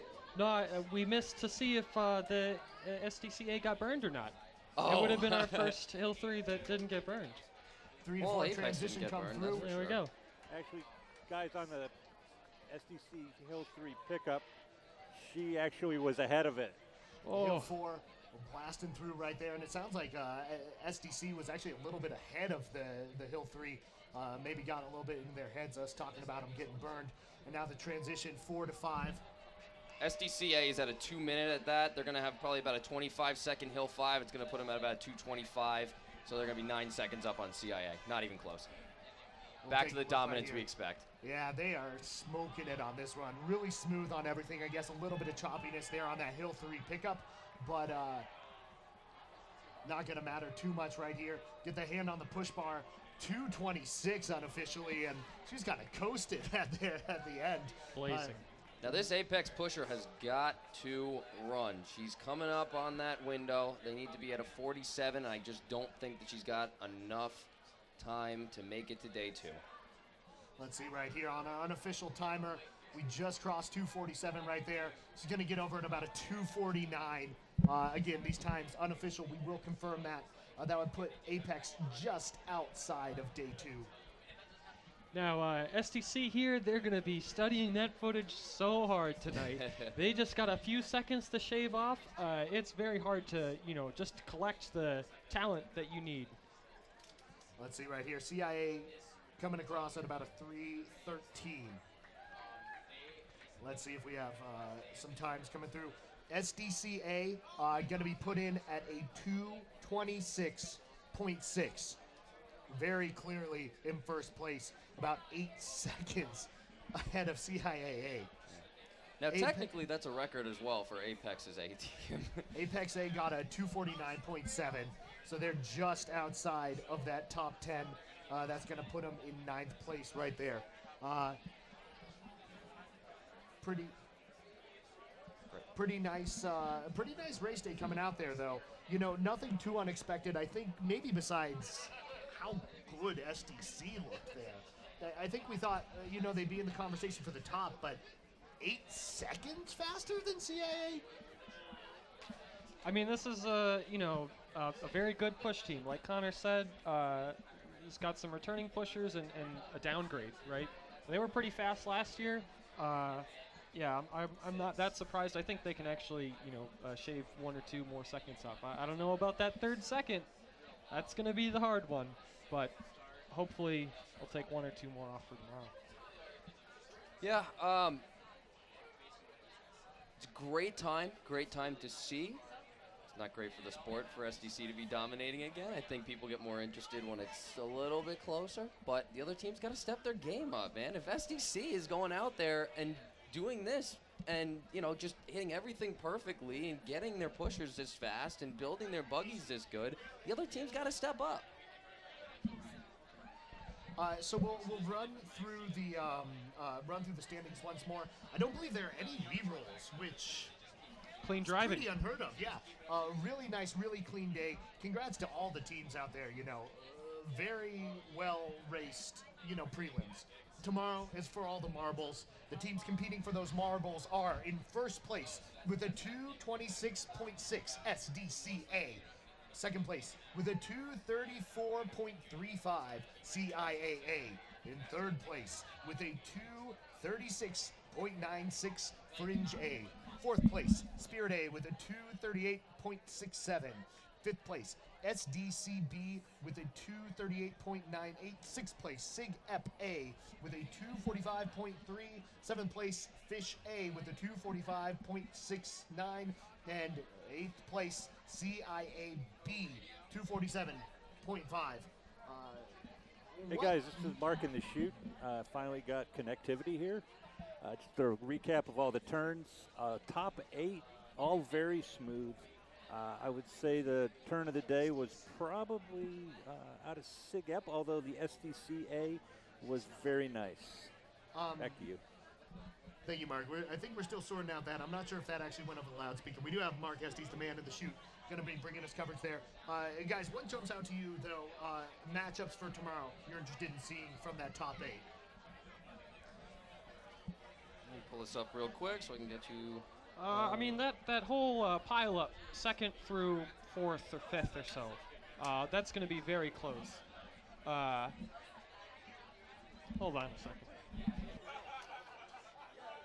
So I think the most interesting thing that we're going to see here. There's this nice gap here in the middle where SDCB and SIGEP A.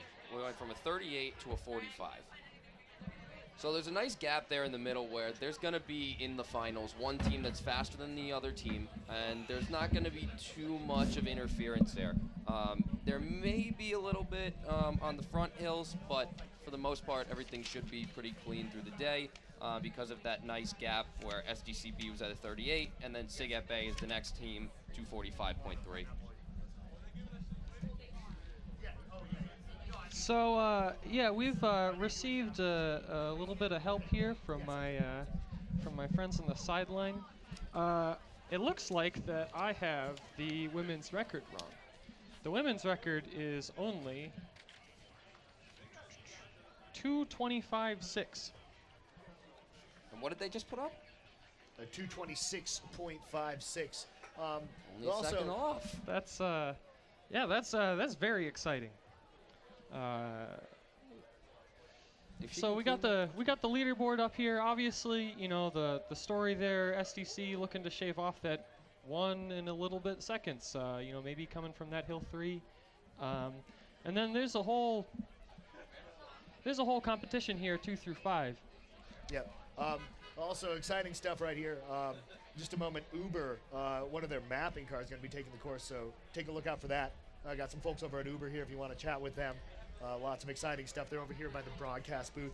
But that mapping car, will be taking the course in just a few minutes here. So let's go ahead and get some final thoughts here on the women's race this morning. What we're looking forward to tomorrow. We'll take a little bit of a break. Come back with some men's coverage, some exhibitions. There's going to be a really close race there in the middle between Spirit A and SDCB.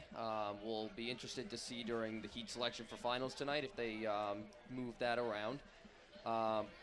Fringe A, I think, may have a second or two in there, so they're going to be right up there with CIA for second place.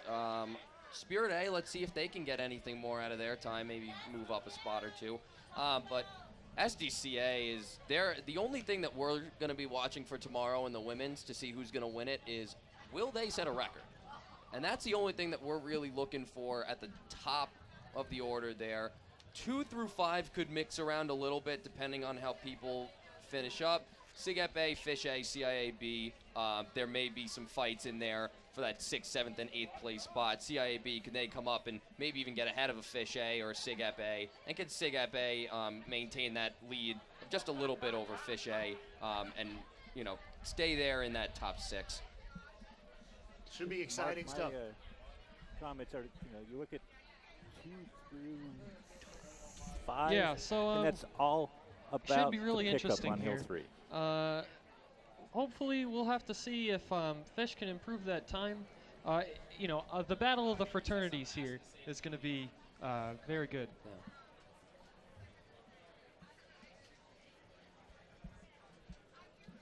Yeah. All right, and let's see if we get some final thoughts from Mark.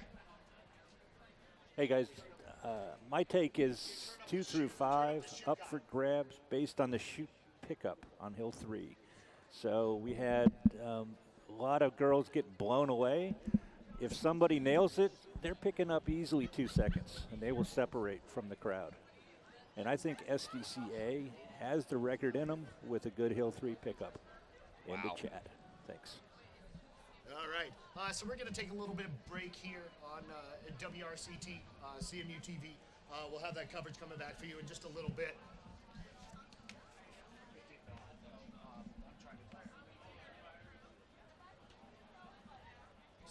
So yeah, we'll take a little break here. We'll rejoin you very soon. Finish up this coverage here on WRCT Pittsburgh and CMU TV.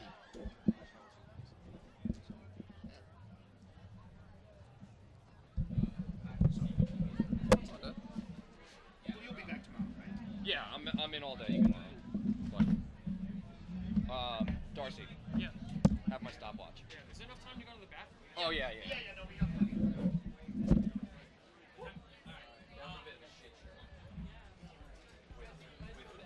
Everything was like, they kept honing in on us, telling us like things we couldn't hear what was going on, so we're stopping in the middle of it. They didn't have anything working for most of the time. What happened with crashing? Nobody crashed. Except Spirit. Spirit going to crash.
Hello, this is Mark.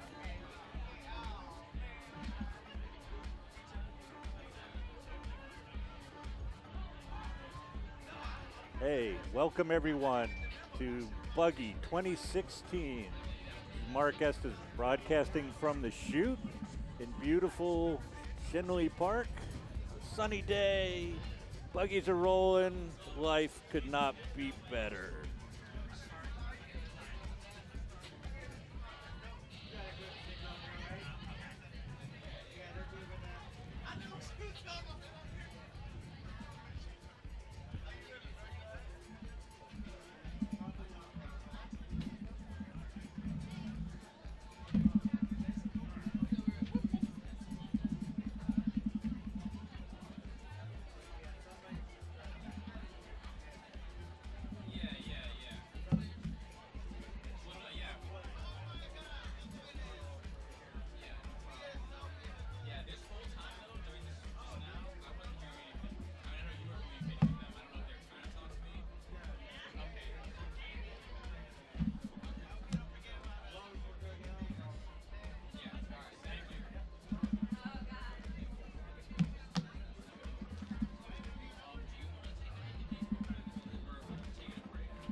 tell Will when he comes back. There is no live stream. CMU TV live stream.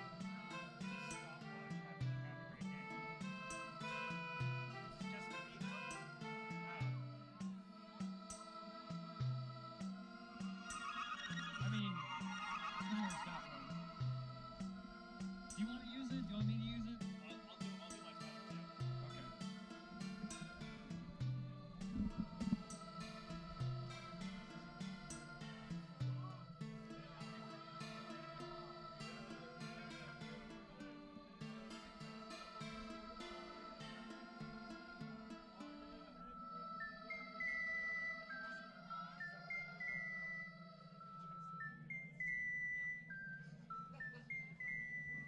Okay.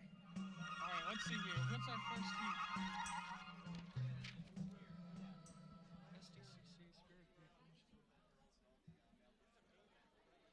Friday. Is this the updated one? Yeah, it's got the delays in it.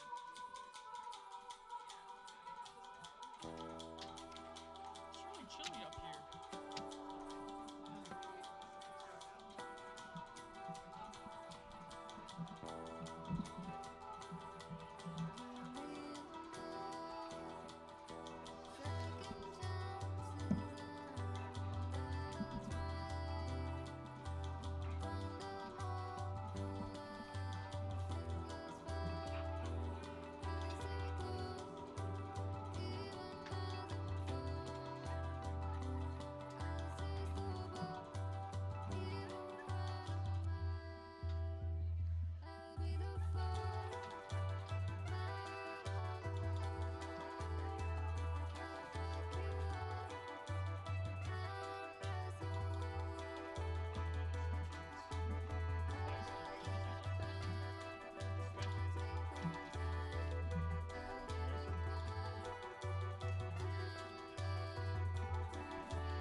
I think I'm good. Oh, you mean like out there? Like, is there shit that I can help? I don't think there's anything you can do. God, they better be working on the clock. They don't have the man to shoot. They don't have like, you know, we don't have the starter clock either. We only hear these guys when they get piped through for like the 7 seconds, so we don't have time to read off the rosters either.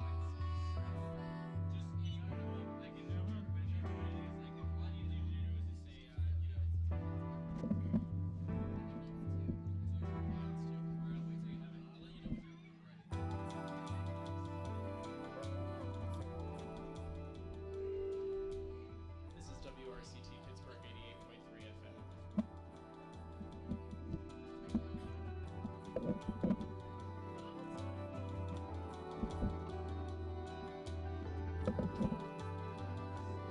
Hey,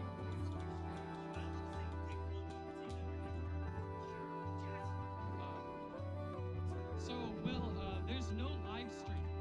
So if you want, I think there's a request for like more play-by-play, because all the what?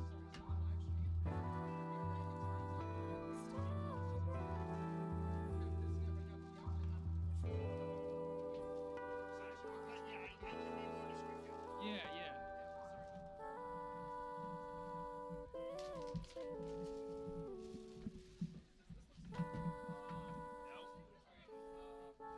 All right, so I'm gonna give you some stats that you can be in charge of. Okay, I got my stance. Nenhuma, Fofo Muni, Nenhuma, Novio Muni, Nenhuma, Eflon Muni, Nenhuma, Tata Muni. Yepumlano Suma. Ulanose, Ulanose, Ulanose, Ulanose, Ulanose, Ulanose, Ulanose. Last year's time split by Hill. This is super useful. This is my heat guide. It's highlighted. The darker the color, the more dangerous the heat. Yeah, so we got that. I've got fun facts.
Question.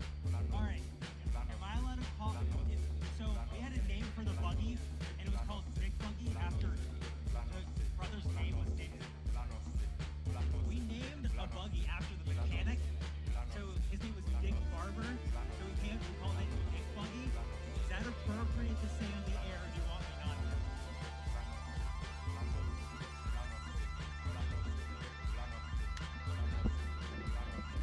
Fair enough. That's. What are they gonna yell at me for? Exactly. Yeah. All right. All right. Solid. Can I broadcast like this?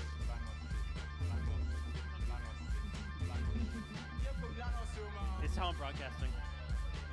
This is how I'm broadcasting.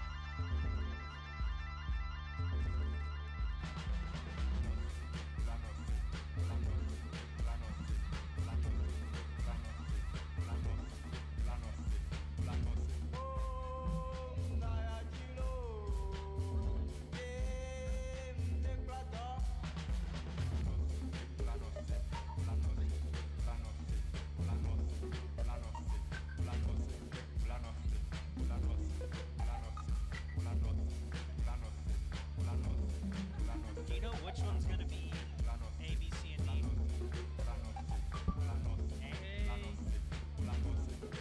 B is after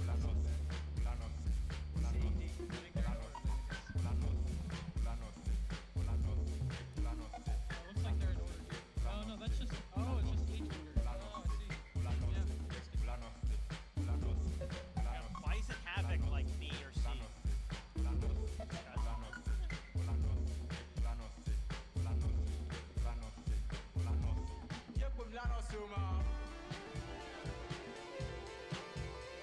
They get set for the grudge match now. Oh yeah. Looks like it. Grudge match. Should we get audio? Sorry.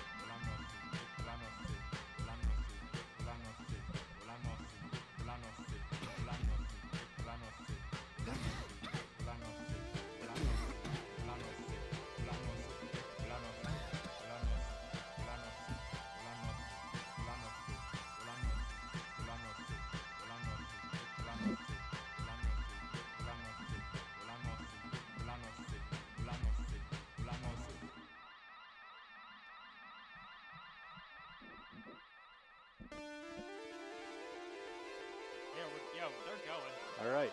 Looks like there's a grudge match in the making. The Buggies are on the bottom of Hill 1, lined up and ready to go. And there's the women's leaderboard graphic. And they're off. Lane 2 getting a nice lead. That would be the Fish, or Pika, as they might be known. Being followed by Sigma Hey Nu. everyone, what's going You may on? know Welcome them. back No, to that's CA not Buggy. That is Sigma Nu. You may know them as Sigma Nu or the Zoo, but We got, National knows it's- them as the Delta Sigma chapter of Sigma Grudge Nu. match They're going on. We got a little bit celebrating of carnage 100 there on years Hill 2. of And being into the bush, it looks like Pika, or are they pushing as Pika? No, or they're Fish, the Pika. alums. These are Pika. We're allowed to. Okay, cool. Now, with that was the guy who fell, I think, was a Pika alumni. But what's happening here is this is just a fun little match between really three rivals of the Buggy conglomerate that what has been over the past over 100 years. with Pika, Spirit, and Sigma Nu all really defining what buggy teams ought to be. They've gone anywhere from teams that were doing, moderate times to making breakthroughs with technology, build technology, wheel technology, and things of that nature. All right, Fish made it through the chute. Sigma Nu making it through. Now, with that, a little bit of a tail bob, but they're through again.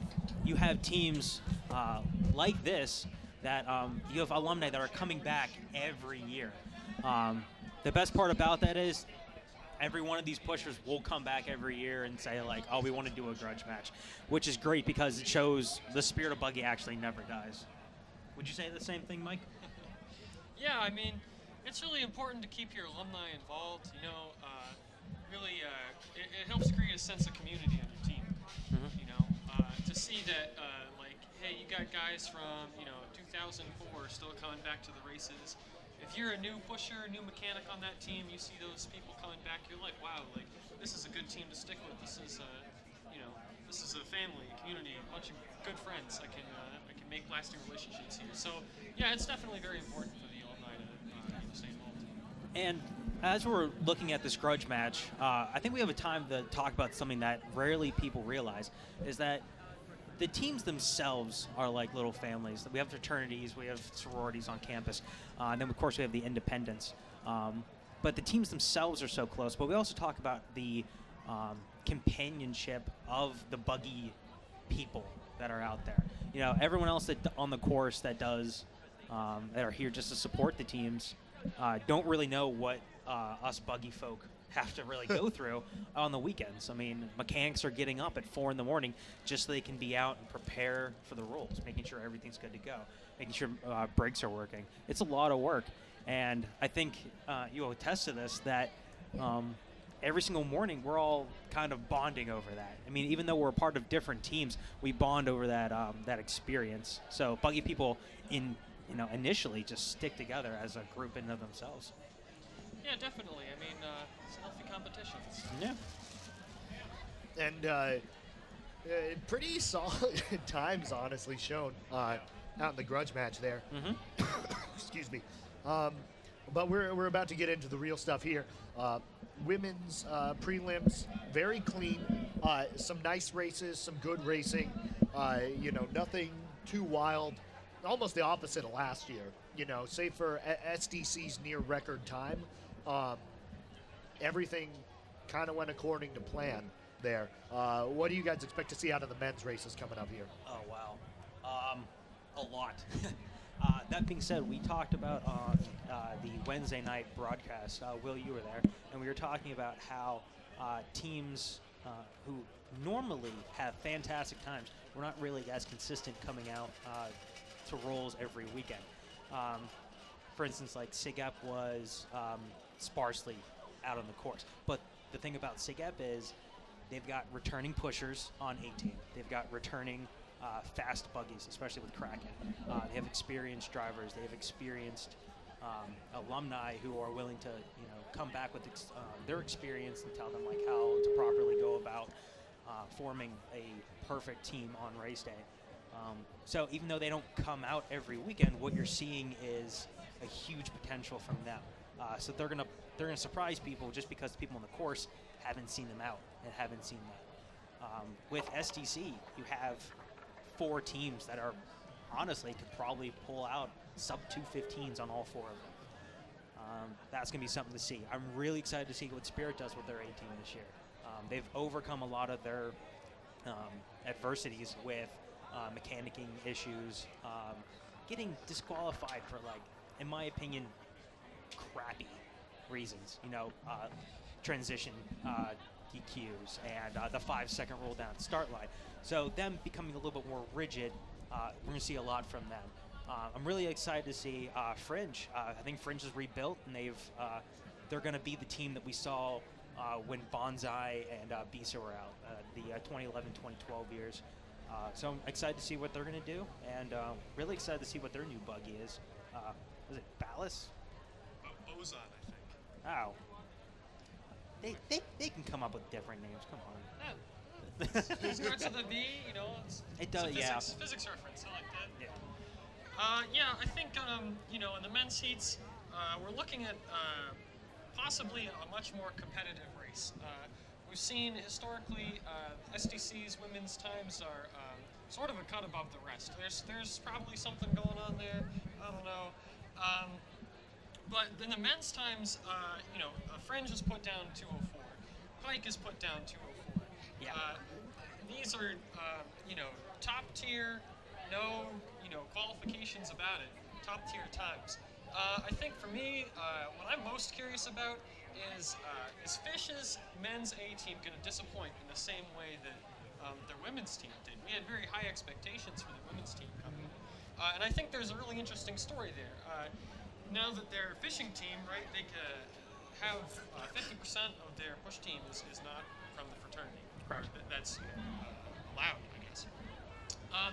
And so they've recruited a couple of football players and a track team guy. Fun fact. And, Now, that being said, I know, Mike, we're just fixing with your mic. I think they're returning Hill 1 was King of the Hill last year. Is that correct?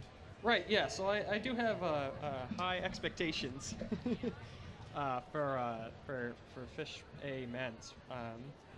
But we'll see how that carries out. Some other teams I'm on the lookout for, like you said, Fringe A men's, they have a lot of returning pushers, and also I think a demotion. One of their A-team pushers from last year has been bumped down to B-team, and so that's a very strong sign of competitiveness. And then, SIGEP, as usual, good to look out for. SDC, probably going to post a pretty fast time. CIA, we'll see. I'm not sure there. I mean, they also have a lot of fast returning pushers, but they haven't hit those, 204, 205 times yet. I really do think there's it's a big jump. And I think they're capable of it, and maybe they will make it this year, but they haven't shown that capability quite yet, so I'm a little bit more skeptical. Spirit A, very interesting to watch, I'm sure. They're also capable, but who knows, what the free roll is going to look like this time around. Right. Now, Will, we talked about you're looking for teams that are going to really succeed and come out of the pack. I think the pack leaders are going to be the teams who have practiced those transitions well. The relationship between a Hill 4 and a Hill 5, that transition, being able to complement the pusher behind you is very key in dropping half seconds and sometimes full seconds off your time.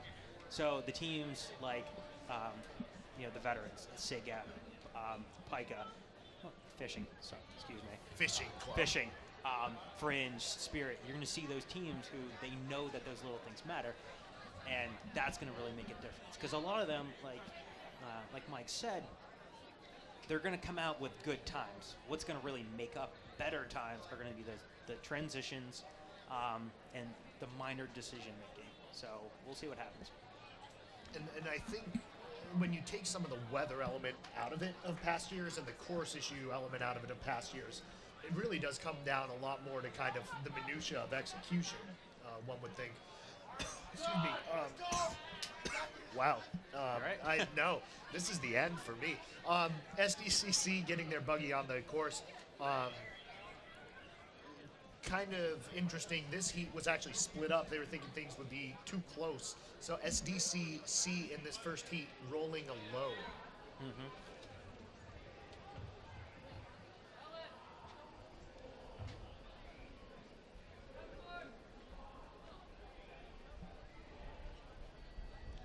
Didn't quite get the mic there at the start. Yeah.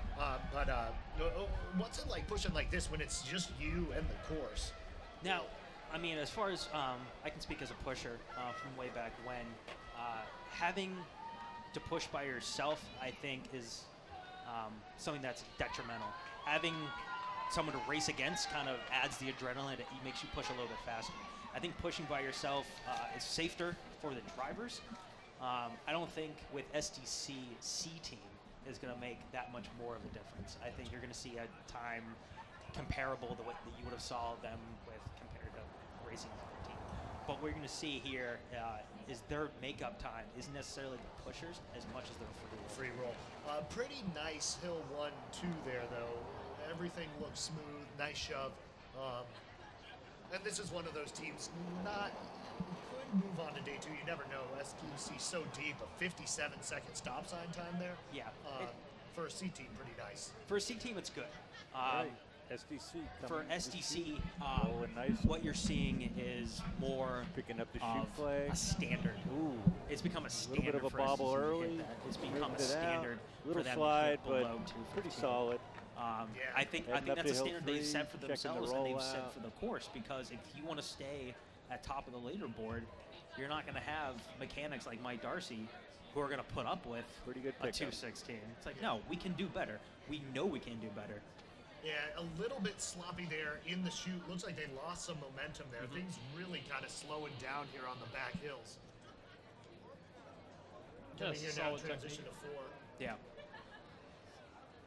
And it's just a testament to kind of the organization SDC builds, where great athletes even here, on these back hills on a C team, picking up a lot of time after the buggy had slowed fairly significantly.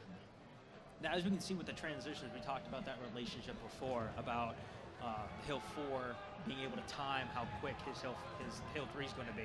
Hill 5 being able to time how the push from his Hill 4. So SDC definitely has it down pat. They've got their Looking to cross right here at about a 219, 219.4 is how they're going to score it there. That's solid very time fast. to start out. Right. That's SDCC's fastest time, at least since 2012.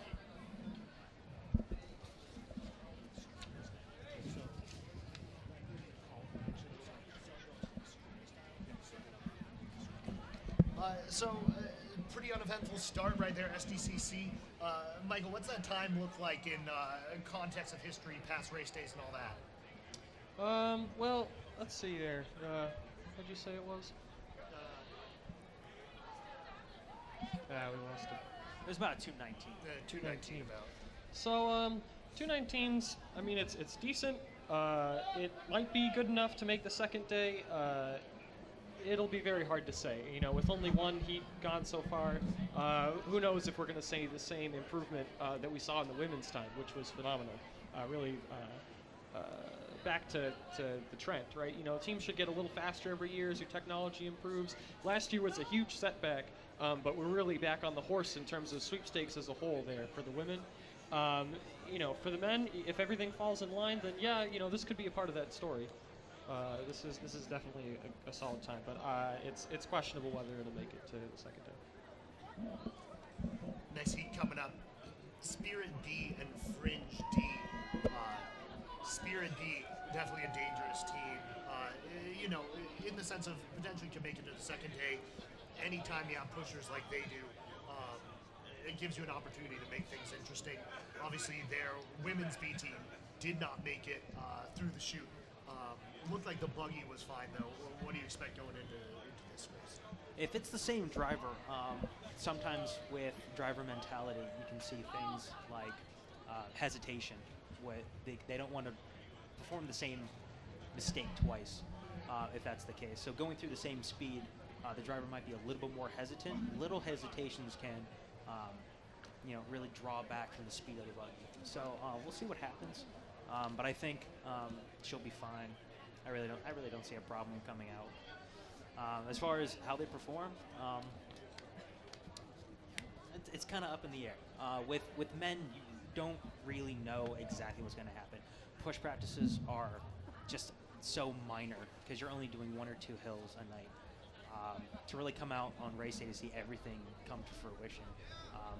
With a team like Spirit, with their depth and pushers, with their speed, with their experience, you can see anything from a 225 down to a 210. It's really going to just all come together, and we'll see what happens. Fringe D, also in the heat. And again, this was split because I think, SDCC and Spirit B had been rolling so similarly. That SDC time officially 219.42. So I guess maybe that's the ballpark I'm looking for from Spirit. Now, normally when you're looking at sweepstakes is concerned, as you're doing heat selection, on the Sunday night. It's the job of sweepstakes to look at what's the safest thing for the course. And as you're communicating with the representatives from the teams, I remember back in 2012 talking with Mike about where his team wanted to be. So he wants where his team wants to be to optimize, their best performance. But it's the job of sweepstakes to make sure everybody's safe. Mark, man in the chute, I believe we have you now joining us. Want to share your thoughts? What are you thinking heading into this race day? Didn't get your preview on the air. Well, it's a beautiful day down here at the chute. We got a decent crowd, probably 100, 200 people. It's magnificent. We got blue skies, warm roads, fast pushers. I see that, there's a good 6 teams rolling fast in free roll. You apply that to some A and B teams. The top 10 going to be a pretty interesting mix. You probably see SDC distancing themselves, at least based on what I saw with their women. They seem to have bounced back from last year's enigma of a performance. So the machine seems to be fully back in gear and running on all cylinders. As for the rest, Spirit has clearly stepped it up. CIA stepped it up last year and is continuing. We have the Fish, who are probably going to step back a little bit. And then you have Fringe. We'll see if it's the performance based on their women, which means they're back as well. Or could it be the Fringe that showed up a few years ago and really had kind of lost the thread? It'll be an interesting day as we see that roll out. So far, it's very clear that the chute turns are a result of plenty of practice. I've only seen a couple wobbles here and there, not too much time lost, and this is really a time suck. If you slide, if you fishtail, you have cost your team seconds. And then lastly, based on the women, I think we're going to see a lot of not so great hill threes. There's more speed coming up the hill than these pushers are used to, and it's a very hard judgment. So you're going to take, for example, the women's. I don't think I saw a decent pickup amongst the top 7. I think 6 of them got blown away, and 1 of them was ahead of it. That, I think, tomorrow for the women, that'll be the difference. It sorts out 2 through 5, and if SDC can do a decent hill 3, they got the record. Back to you. Thank you, Mark. Yeah, exciting stuff on the women's side. If you didn't catch that action, SDCA only about a second or so off of the all-time record. We'll be looking out for that tomorrow. More sunshine. It's all in their hands, really. Clear separation between them and the rest of the pack. CIA about 8 seconds behind them in second place. So a big story for tomorrow on the women's side. Record. Do you guys think there's any potential for a record on the men's side here, given the course conditions and everything? Mike, your thoughts? I mean, it's hard to say. Like I was commenting on earlier, that 2009 men's record that SDC set, it was really, you can't say any race is perfect, but that was an absolutely fantastic race. Very, very difficult to match that, even with, excellent conditions like we're seeing today, all the practice that we've gotten. But it's possible, right? The scene is set. We have good weather. We've got all the practice. The times that we've gotten so far are indicating this is a faster year. We're going to be everyone's going to be real competitive, and so it's possible. This is the kind of build up that you would expect if something like that was going to happen. Absolutely. As far as breaking a record, last year's times around the 210.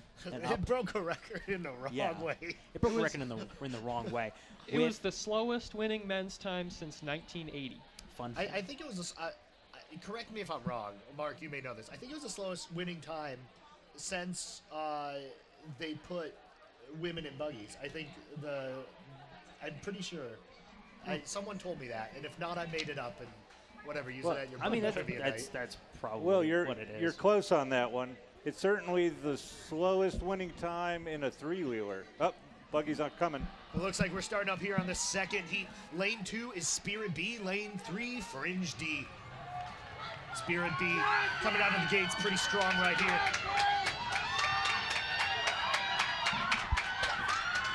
Looking to get into that 1-2 transition there. They're flying Buggy a little bit behind the Hill 2 pusher right there. He's caught up with it. Good strength right there. A pretty smooth shove into the free roll. About 28 seconds. Fringe D, 2 or 3 seconds behind them. Got a nice tailwind going here. Mm-hmm. Now, Mike, can you quickly talk about how wind like this can affect Buggy's speed as far as drag on the push bar? Oh, I don't think it's a very significant effect. And you know, the course is a loop, right? Mm-hmm. So any tailwind you get on one part. Coming up on the stop sign, about a 56-second stop sign time. Pretty close to SDCC earlier. Coming on now, hitting that first shoot flag. All right. Spirit rolling towards the shoot flag. Nice turn. Little tight. She let it go. Going back in. Spinning into the bales. Stay off the road. It looks like they'll put. All right. It looks like Fringe D gonna Fringe keep safely going through. through. It's unfortunate. Spirit B, both their B team buggies unable to make it through the chute. Fringe D though still rolling. Not a bad pickup from Hill 3. Looked like the buggy lost some momentum there, probably right because of safety going through the chute there. We'll see. They may be granted a re-roll later. Well, normally when you're granting a reroll, what you're looking at is a split time where the driver is unable to really change direction or do anything. I think if Fringe really wanted to reroll, they may get it, but they're more likely, in my opinion, not to get it. She had a lot of time to make a decision whether to stop. She chose to go through the chute. She had a clean chute turn. Fortifying transition coming. This is Hill 5 is a lightning bolt. He is flying there. I think it's the hands. I think the hands are making him fast. It's something like that. He is just, wow. Chugging along right there at 229.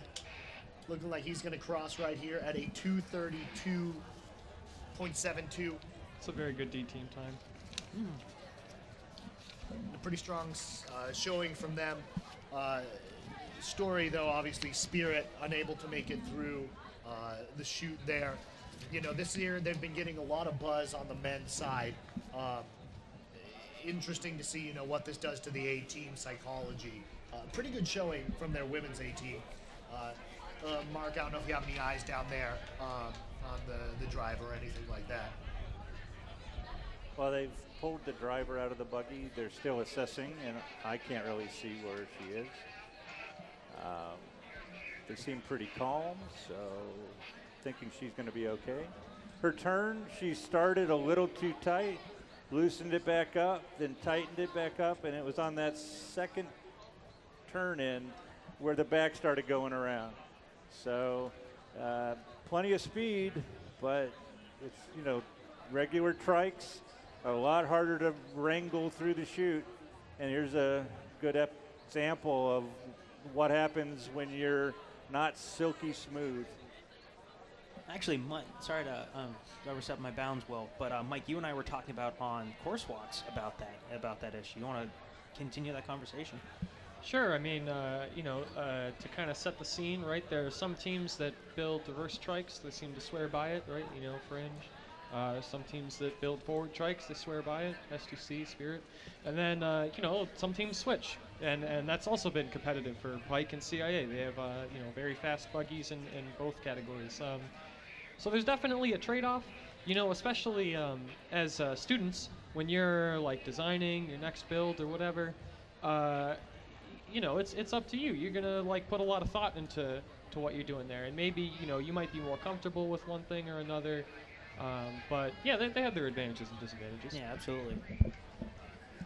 Next upcoming heat here, Apex A, SAE A, CIAD, SAE, always one of our favorite buggies out there. They actually had a solid looking push team last year, so who knows if they can shake things up, but obviously probably Apex's heat to lose. Yeah, and my most interesting part about this heat, SAEA's returning Monster Hill 1 pusher. Oh yeah. What a spectacle to watch! That is going to be a great heat up the front hills. Spectacle. That is like the next Boom Goes to Die. What a spectacle to watch! Congratulations. It will be magnificent. I think it will. We'll see what that heat looks like coming up over the hills. I think it's going to be very close between Apex A and SAEA. The free roll depends a lot, on how both of these teams have changed in the last year.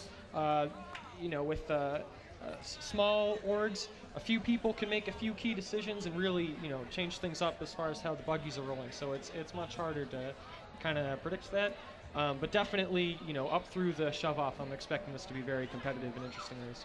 What I honestly expect with CIA's build quality versus SAE's speed on pushers, I see a real tight race. Partly because I think if they get beat up the hill, SAE might get the advantage going down the free roll, but CIA might be able to overtake them on the free roll just because of how quick it is. I think Apex, if they can jump out first, they'll be fine. But I think, like Mike said, if SAE's monster pusher is actually fast enough, Brian Backus, might be able to beat all of them up the hill. So we'll see what happens. A lot of potential for excitement in this race.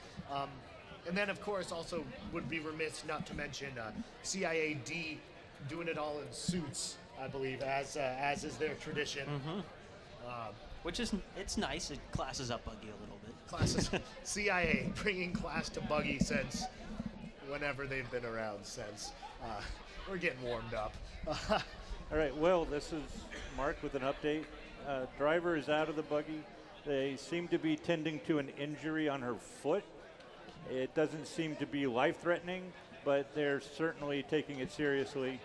So we'll be delayed here for a little while. Great. Thank you, Mark. That brings up an extremely interesting point, actually, that I don't know if it's ever come up on race day. The harness requirements. Yes. Right. So people talk about safety requirements in buggy, and there's been a lot of heated conversation about the specific, rules and standards.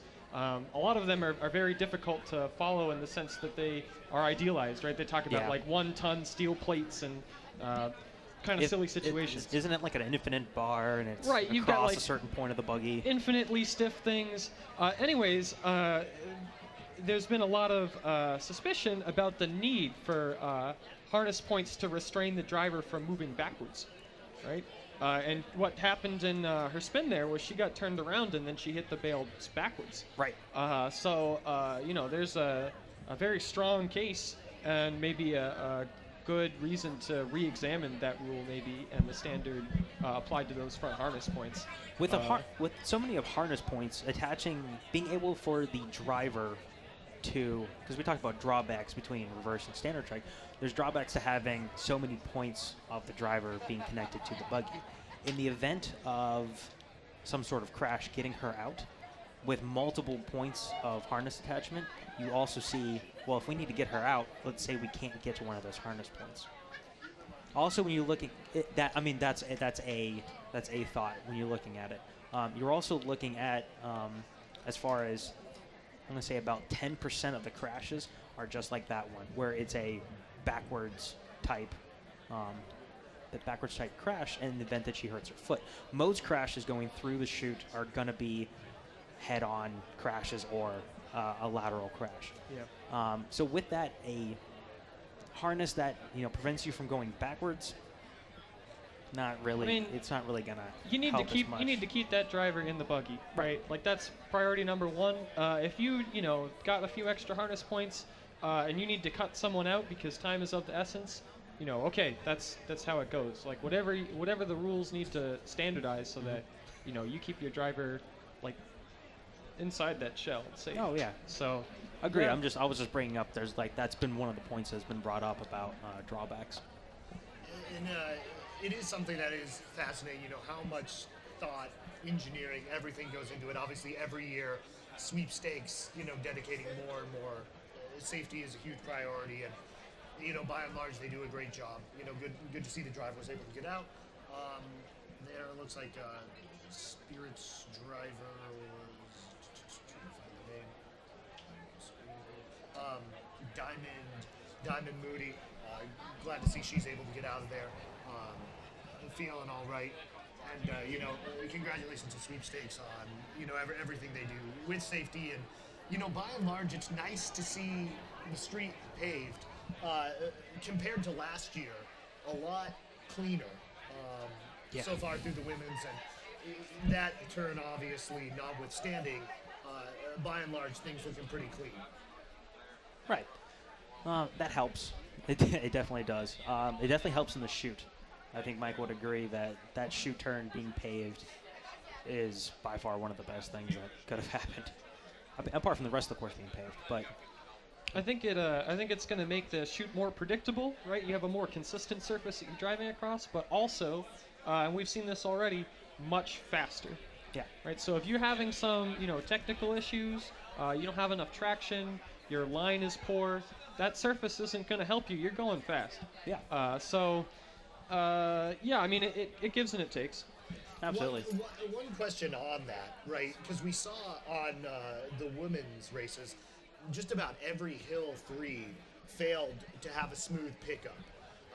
What type of preparation do you think might be happening on the men's side, kind of observing that? And what would they do to try and adjust for that, if anything? I think what these pushes are doing is they're starting from a dead stop.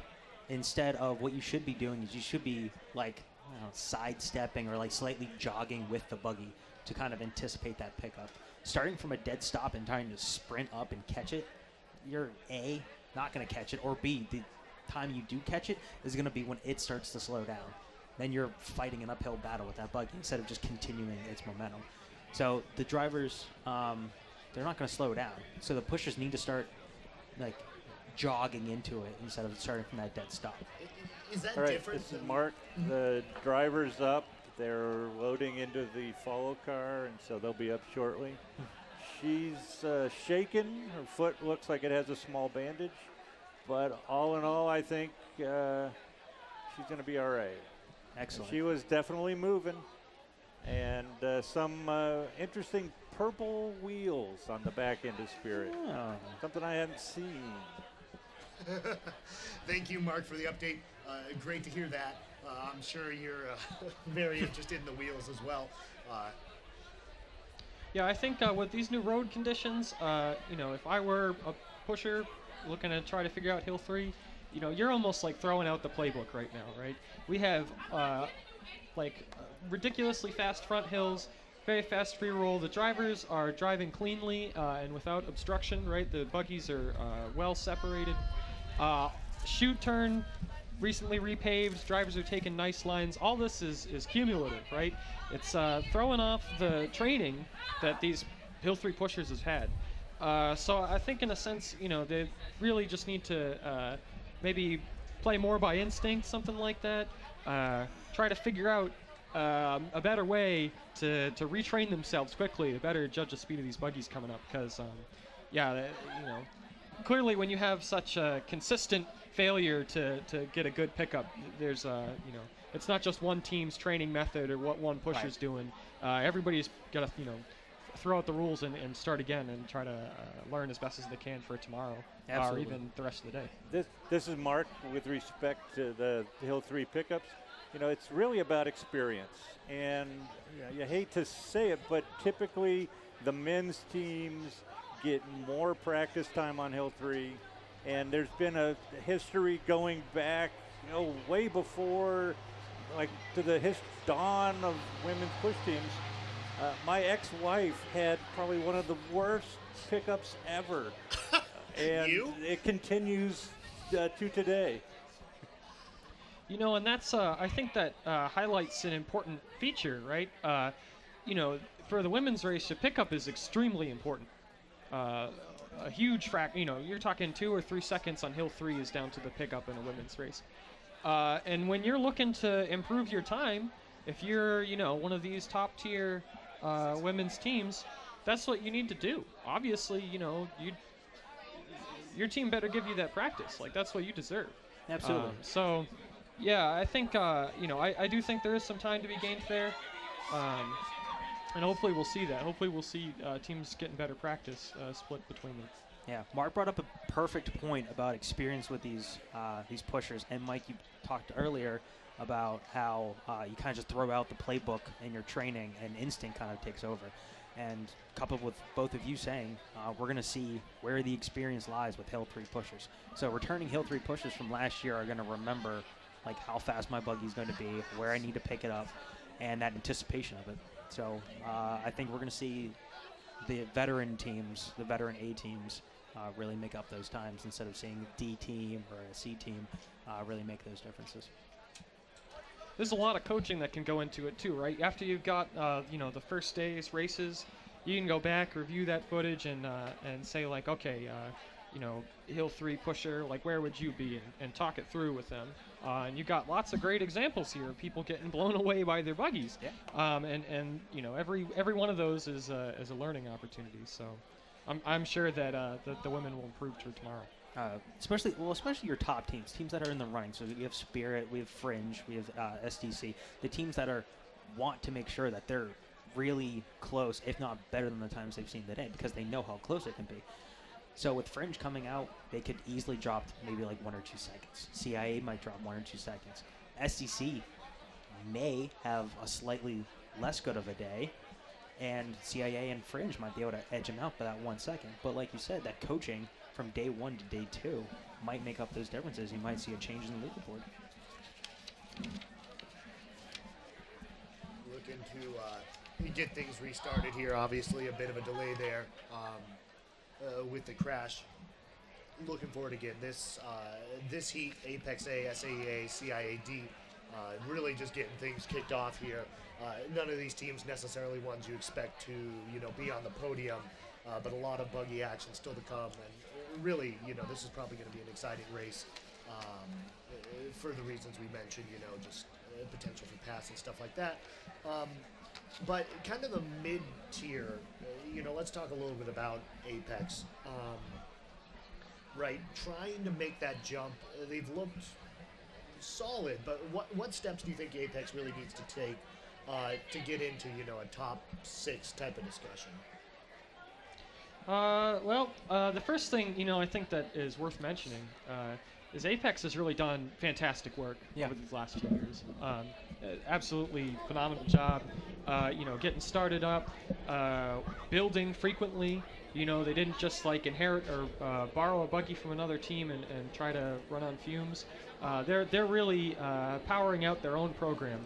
And I think it's only a matter of time, once you've got that sort of core, once you have 4 years of pushers, 4 years of mechanics, and then you start to teach and build on those 4 years as you continue, that's when you really start to accumulate that expertise that you need to push it into day 2. Right. When you look at building a team, it's just like building a buggy. The first mold that you get is going to be rough. It's going to have a lot of defects in it. And over time, what you're doing is smoothing out those defects. You get a perfect buggy. So to get a perfect team, you need to smooth out all those edges. And that just takes time. It takes experience. It takes being able to humble yourself and say, like, what are we doing wrong? And asking for advice from other teams. And eventually you get to be a team that's like up to like SDC, Pika standards.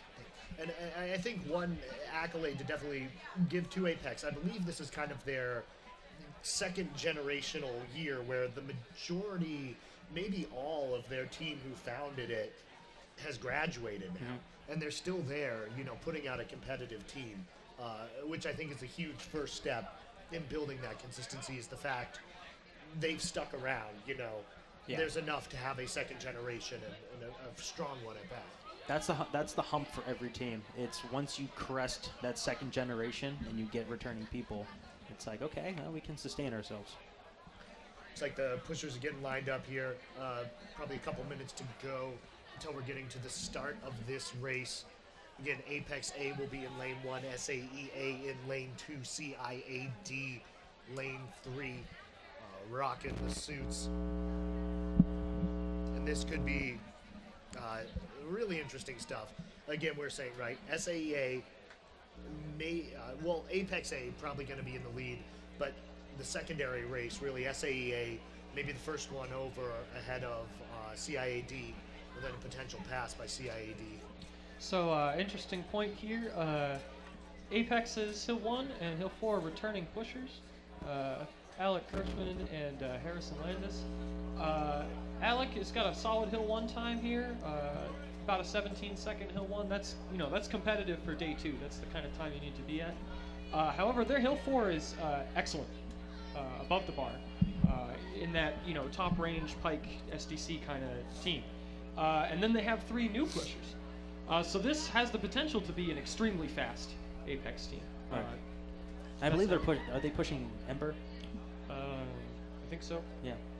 And Ember has gone through multiple, fix it. All right, this breaks, let's fix it. This breaks, let's fix it. And I think they got into a point where Ember's at that top tier status where it can get a solid maybe a sub 50 time. 1 minute now till this race gets underway.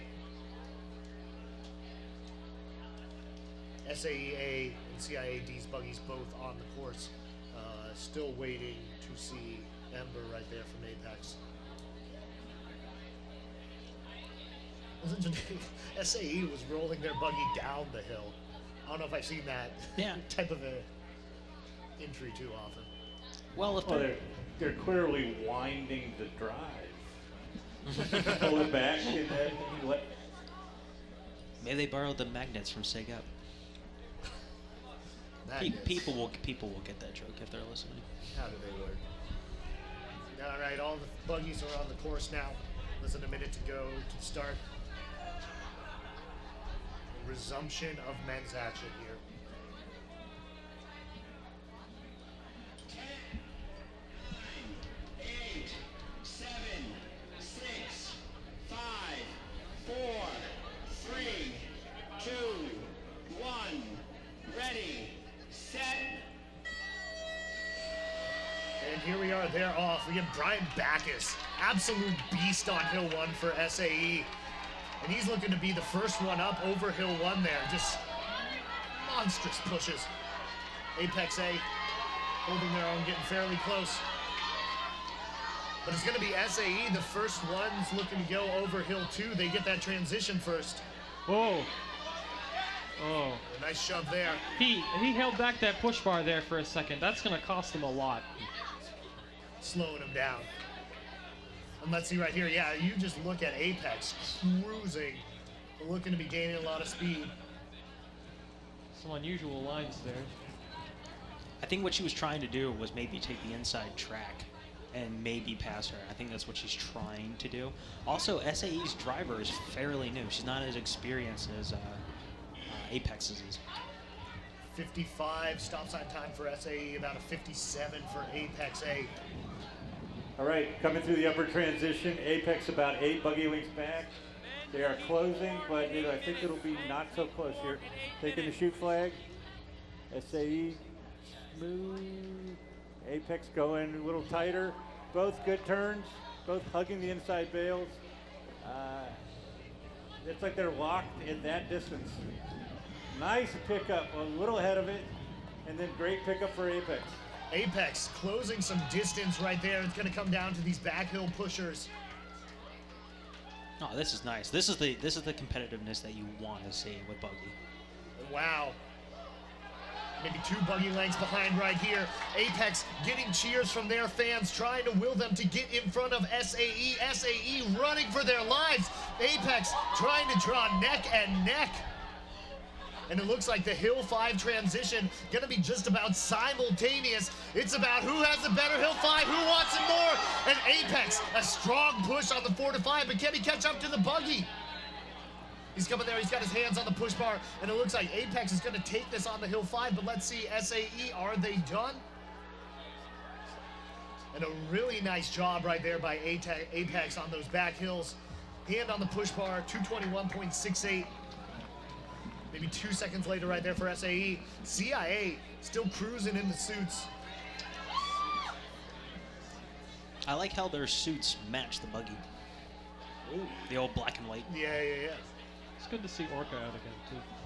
Orca's not a bad Buggy. About a 241 for them. Yeah, those front hills were very impressive. Rerolls also not bad, although I think the drivers lost a lot of time scrolling around a little bit, thinking about a pass or getting nervous or something. On the other hand, although the technique in the back hills was excellent, a little disappointing. Those might not make the cut to the second day. We'll see. Yeah, it looks like, 221.67 for Apex. That puts them 2 seconds behind SDCC already. That would put them into second place. But again, there's a lot more buggies to roll. Interesting tidbit. Darcy's fun facts. Yeah, Darcy's fun facts. SAEA is the most experienced push team at Raceday this year. Okay. They have an average of, they've pushed slightly more than 2 race days on average for each. Okay. There you go. Any observations from down in the chute, Mark?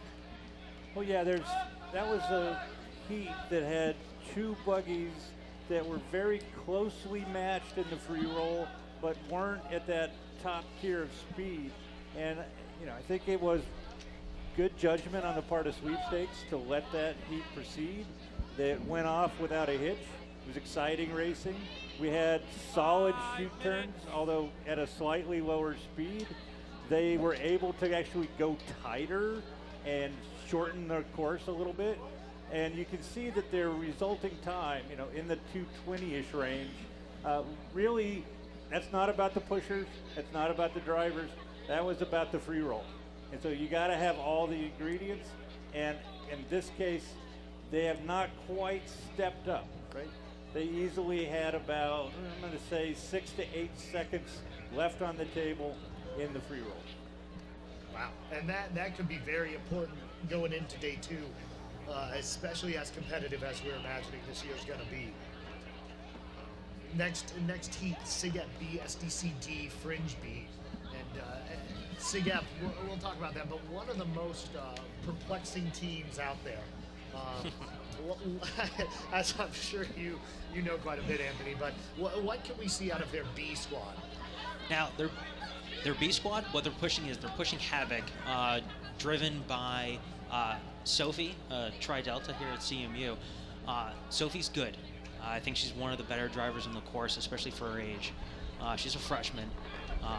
But what you're going to see is you're going to see a fast buggy, Havoc, which was formerly named Dick Buggy, but they renamed it just before race day.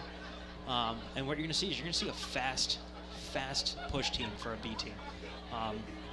SIGEP usually has a strong depth as far as pushers. So I'm very much excited to see a good push team.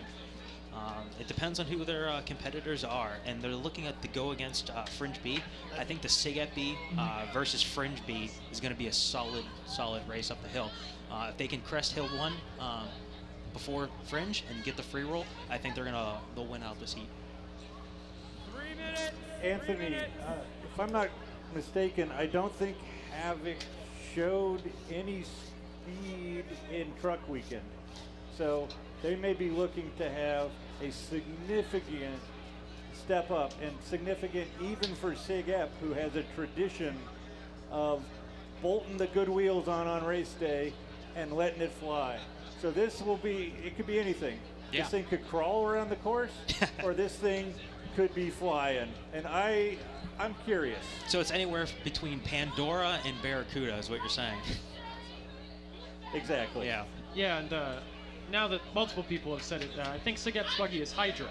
Yeah. Yeah. It's the new buggy. We always called it Dick Buggy just because it was a good name for the alumni to remember. But Hydra's good. It complements Kraken in build and technology. So yeah, and what we're gonna do is see what SIGEP can come out with.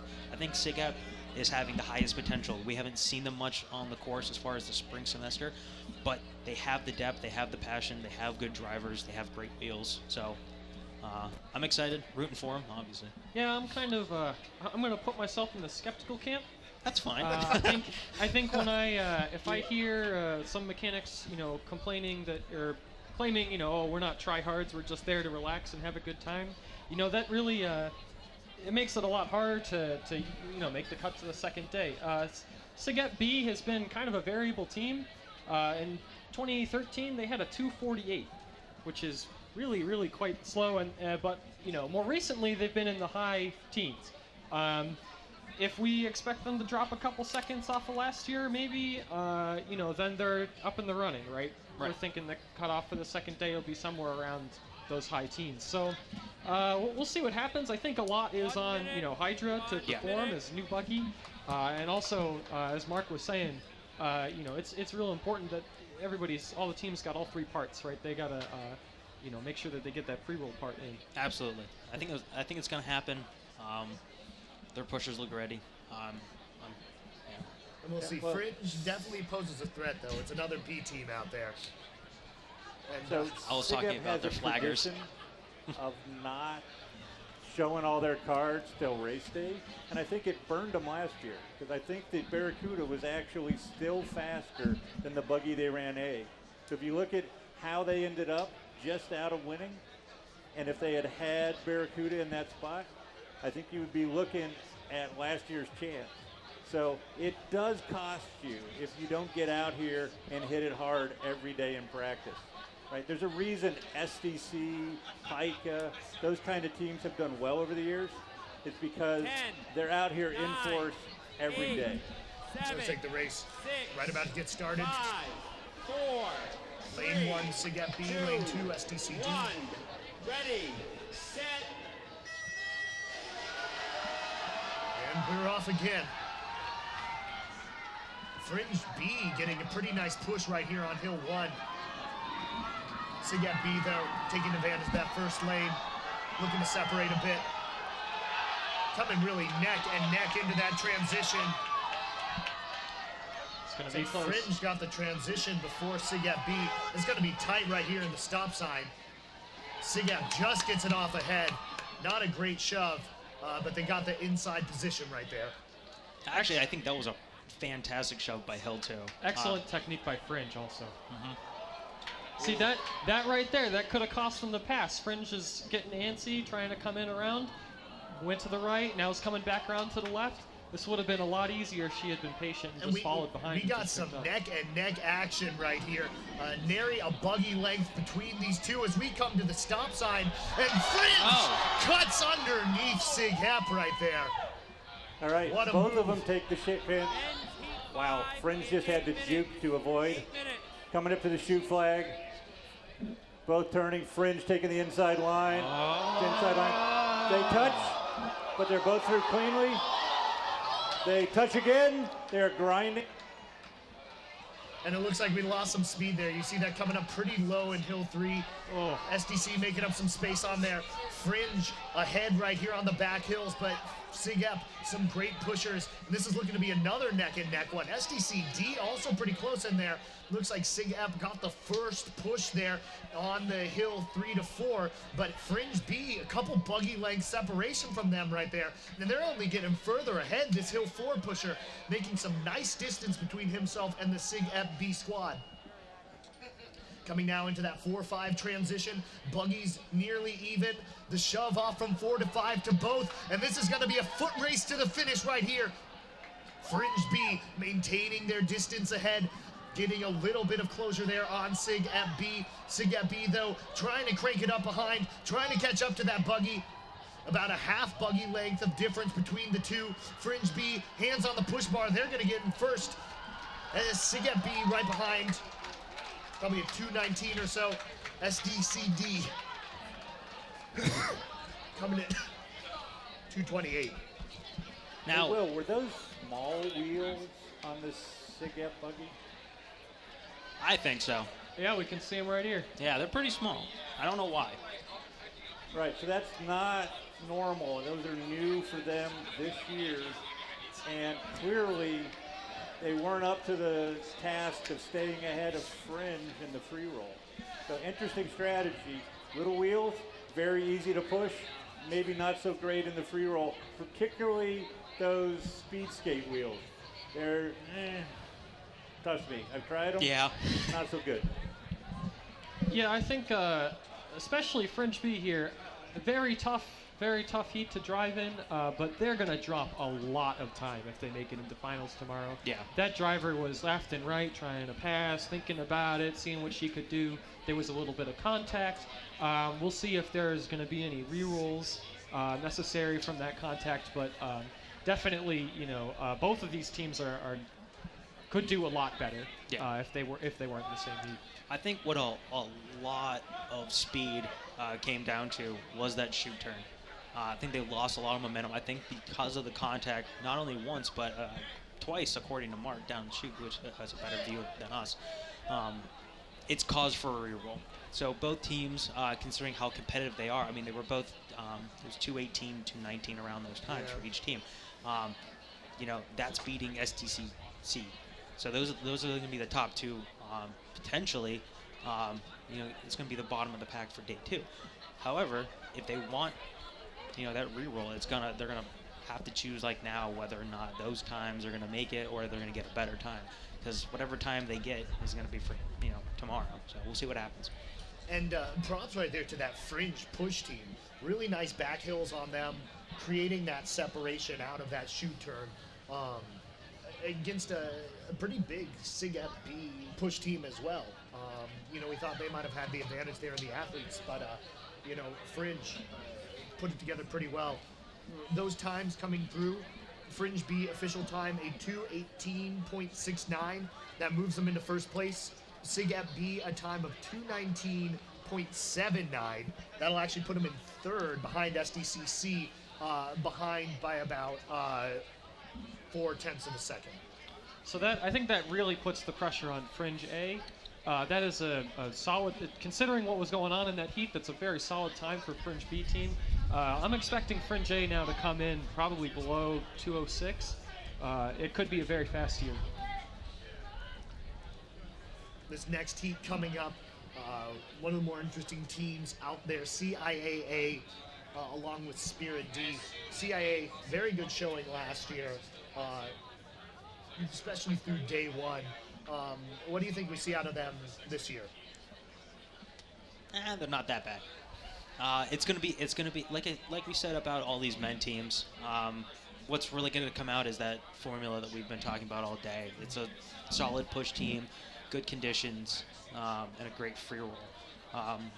With CIA, Mike, you can talk about their push teams, but it's gonna be that experience of CIA's men's push team, especially for their A team, to have appropriate pickup times and good transitions to really make up those crucial seconds, half seconds that are going to put them further up the leaderboard.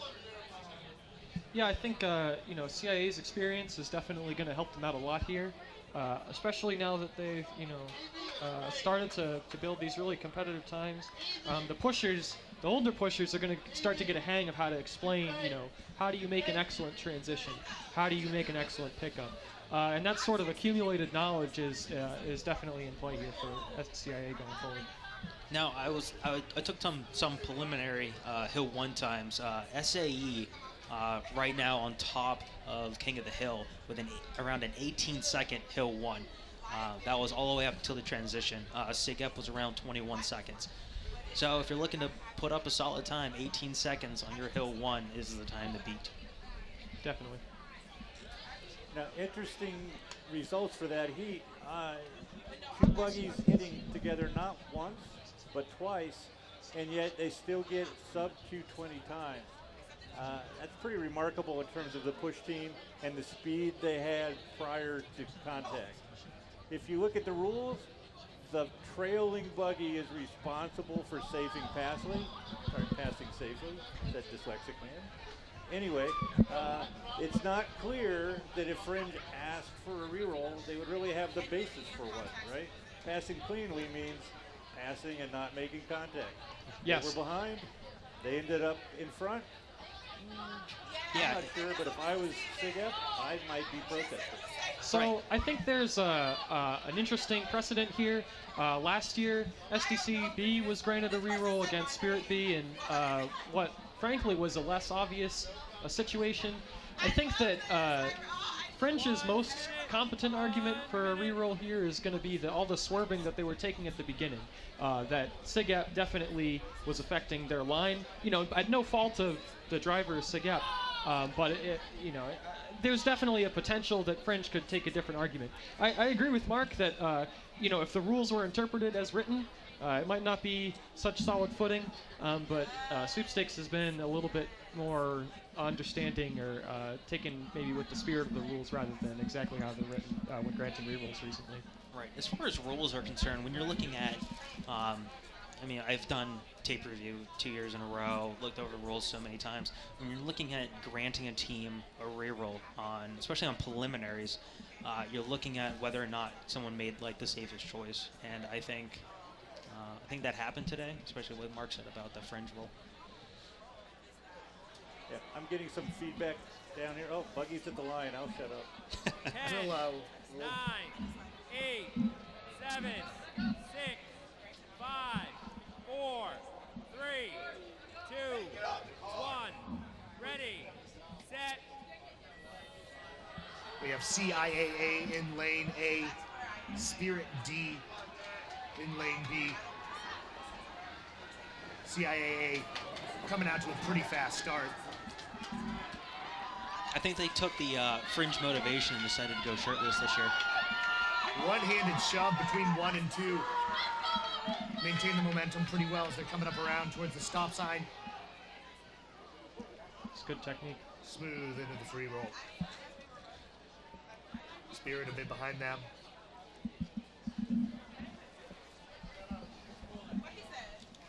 The CIA, this very much about the technology, these quality buggies, really good in the free roll. Clear, clean driving. Coming up to the stop sign, and the stop sign time at a 53 seconds. Looking to be about the Fantastic top. line as far as lines being taken today. All right. CIA rolling down, coming smooth, taking the flag. Oh, a little late in the turn, but a little slide, but then she fixed it. Going through nicely. Hitting the driveway now. Spirit through cleanly. Some red looking wheels. CIA. Pretty clean transition right there. They got some big boys on those back hills. That hill forward started very far back, I think. Might be some time. Yeah, maybe only one push between the 4 and the 3. Long way to go for hill 4. Now, quick side note: when you're transitioning, the hill that you were transitioning to is allowed to pace up until through the transition zone. This is going to be a fantastic time. Hill 5 just cruising right there. Letting the buggy get away from him a little bit. Maybe 1 or 2 more pushes. Maybe 1 more push. Trying to catch that buggy. Coming through hands on the push bar at 2:10 and a half. Very nice time right there by CIAA. Spirit D coming through. 227. They need the finish line. 232, 233. Pretty nice for DT. Yeah. Yeah, we saw that from Fringe. CIA, very similar early to the shoot turn for Spirit that resulted in a spin. However, in this case, the driver sorted it before she got to the stripes and finished with a great turn. But it's that initial turn in that kind of sets the tone.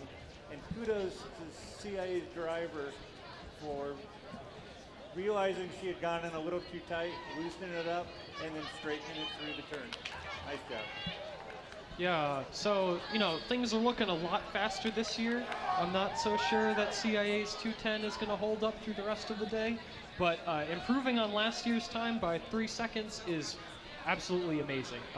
CIA is on the right track. You cannot understate the improvement there between a 212 and a 210.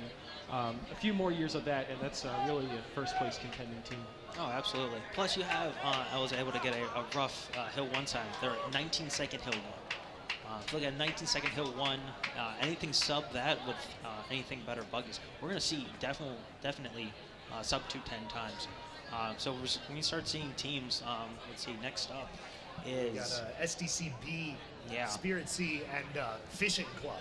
Yeah, when between these teams, anything with their quality of buggies, their technology and wheels and mechanics, coupled with fast hill 1 times, I don't know, Mike, I'm looking for a 206 at least out of one of these teams coming up. Between SDCB and Fish A? Yeah. Yeah, it's going to be close. again, really setting the stakes here for the sort of like going into finals. If SDCB can follow the trend and put up a time that's faster than, a 2:10, that's really something. We'll have to see here how these front hills go. I expect with the reigning king of the hill that Fish A is going to have a pretty significant advantage. But maybe it'll be a pass in the back hills.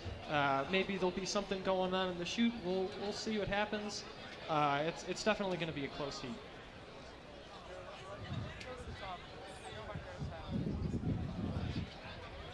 Teams getting set coming out here. This is also notably fishing team's chance for redemption. If you remember, they missed the push bar last year. And so, you've got a great stage, right? A really competitive heat. It's going to be exciting. Got all the juices flowing. Hopefully they get the juices all the way to their fingertips and onto that push bar. So That's a lot of juice there, Mike. Hey, Will, many listeners at home may not be aware of why there's a team Sure. called Fish. Sure, Can you fill them in? it's a great question. So, fishing club, not a historical buggy franchise by any means. However, due to some technicalities, Pi Kappa Alpha was unable to push this year. So a good number of their brothers and buggies, whatnot, were joined into the CMU fishing club. However, there are some rules with it which may help or hinder them. We're really not quite sure where. Only 50% of the team can be affiliated with the fraternity. And so because of that, they actually have brought in some, folks who wouldn't have been brothers, wouldn't have been able to push with them. We're at a traditional Pika team. So the buggies you're going to be seeing are Pika buggies. Majority of the guys you're going to see are are Pika guys. But they do have some folks mixed in outside of the house, and I do believe varsity athlete types. So they could be. I don't think we want to get them in even. trouble. No. Well, I mean, that's a it's thing. anybody. It's an independent organization that loves to fish and push buggy. That's allowed within the rules. So it'll be interesting to see, how they do here, with this new team kind of being formed, later in the game, but obviously some very good raw talent there. So yes, Fishing Club is the official team, but very much, pieces of Pika. So we have a really unique opportunity here to resolve a sort of like long-standing argument among different buggy teams, which is, as being a fraternity team, an advantage or a disadvantage, right? Mm-hmm. So last year, Pike's men team, all brothers, right? They have, a group of well-bonded individuals, they're good friends and all that. They're really motivated to get out and support their team, right? Does that, give them a recruitment advantage within, this smaller pool, or are they going to post a faster time now that they can go out and, find these other people? So it'll be really interesting, especially given that their front hills are the same, to make a direct comparison on the back hills to see, as they improve a lot of time now that they can take on a few people who aren't brothers in the fraternity. Well, I let's don't see. think this will answer that debate, but it will be interesting. As far as debates go between Greeks and orgs, we'll talk about that right after this heat. Yeah, 1 minute to go before we jump into this heat, but certainly expecting some fireworks here. SDCB rolling out, many teams would want to have them as their A squad. Fishing Club A going up head-to-head against them. I think this might be very tight through the end. We'll get all that answered very, very soon. Getting the buggies out on the course. Now, one of the most stressful parts is getting the buggies right to the finish line and carrying them. I remember in 2012, Pika dropped the buggy coming out of the truck. So it's not a time to be taken lightly. Let's put it that way. Spirit C also involved in this race. Yeah, another fun fact real quick. Pike is the only multiple push team org without a mechanic DQ in the last 4 years. So 10, 9, 8, 7, 6, 5, 4, 3, 2, 1. Ready, set, And here they come off. Fishing Club, really powerful on Hill 1 right there. He is just flying out of the gate. Looking like they need to be the first one over, but SDCB catching up now and gaining a little bit of an advantage. All three of these teams very close to one another. Let's see who gets the first shove into the free roll. Oh my. Nearly simultaneous right there. There it is. And that looks like Fishing Club ahead by the slightest of margins. Hey, look, they're all standard trikes. Fishing Club coming around now through the free roll. Maybe 2-3 buggy lengths between them and SDCB. Spirit C, pretty nice showing, losing a little bit of distance there. About a 52-second stop sign time for Fishing Club as they're coming towards the chute. All right, Buggy's heading towards the chute flag, maintaining station. Smooth. Oh, SDC took a very aggressive early, then shed a ton of speed. Not a spin, but massive amount of speed shed. I expect Spirit to catch him here on Hill 3. And here we go, Fishing Club rolling way up into Hill 3. Ton of momentum behind that. SDC and Spirit neck and neck. This could be some interesting stuff between the pushers right there. Fishing Club clear first place right here. They've done the 3-4 transition. SDC B, Spirit C, both now going with that 3-4 transition. But Fishing Club way, way ahead, coming with a pretty powerful backhill push. Let's see what their time looks like. It may be able to challenge CIAA as they transition now to that Hill 5, looking to be a little bit slower than CIAA, but that guy is flying. Coming up now, approaching, getting near the finish line, looking to maybe be a little bit over 210. Let's see, we'll get that finish line cam. It's coming from overhead. And he didn't. Wow, Fishing Club did not get the push bar. SDCB able to grab it there. Spirit C, very nice time. Wow. And for all intents and purposes, for the second year in a row, Yeah, no push sometimes bar. you land the fish and sometimes it gets away. Mark, Yeah, how long that- have you been waiting to use that? Wow. 2 years in a row. That's really floundering. God, the fishing jokes. Something very fishy with their Hill 5. Just a That's- field day of jokes there, Mark. Now, honestly, I think before even the push bar incident, they would have been disqualified. The Hill 4-5 transition, from our aspect up here in the booth, looked a little illegal. I think it was a late push off in the transition, which probably would have cost them, the race as it was. But the push bar is honestly insult to injury. Which is like rubbing salt on very open wounds. Yeah, 2 years in a row. That's pretty incredible right there. And nice time. Let's see, Fish A. Time won't stand. I think it would have been about a 2:12. But again, imagine seeing a disqualification there. That probably opens up a slot for someone else to jump into day 2. They're one of those teams you probably, bookmark a trip to day 2. SDC lost some speed, but still a 2:15. Very nice time out of them. And Spirit C, I think threw up a 2:22. It was quite good for a C team there. That would put them into 6th place, I believe, 7th place. Yeah. Yeah, that chute turn definitely cost them. She overturned early, straightened it a bit, and then overturned again.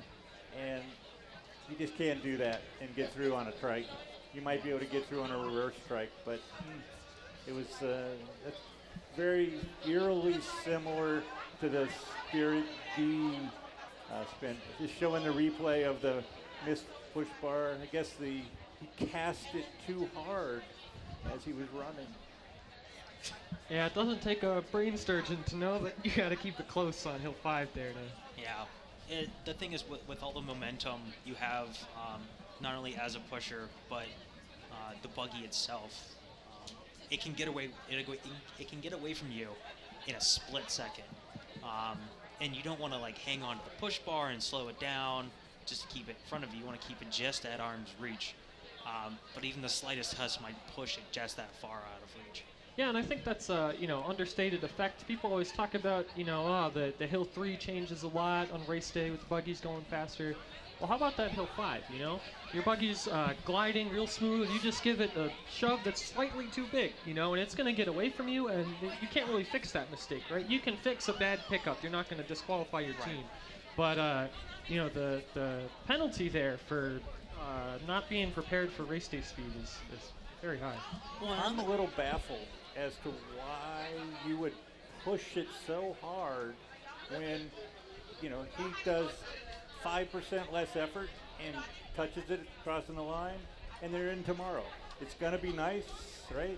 This is the kind of weather where you're going to get 2 days. So I'm not really clear on what that guy was thinking. 3 minutes. 3 minutes. Disappointing year, obviously, just the fact that they were coming out as fishing club. Not ideal situation, not an ideal ending.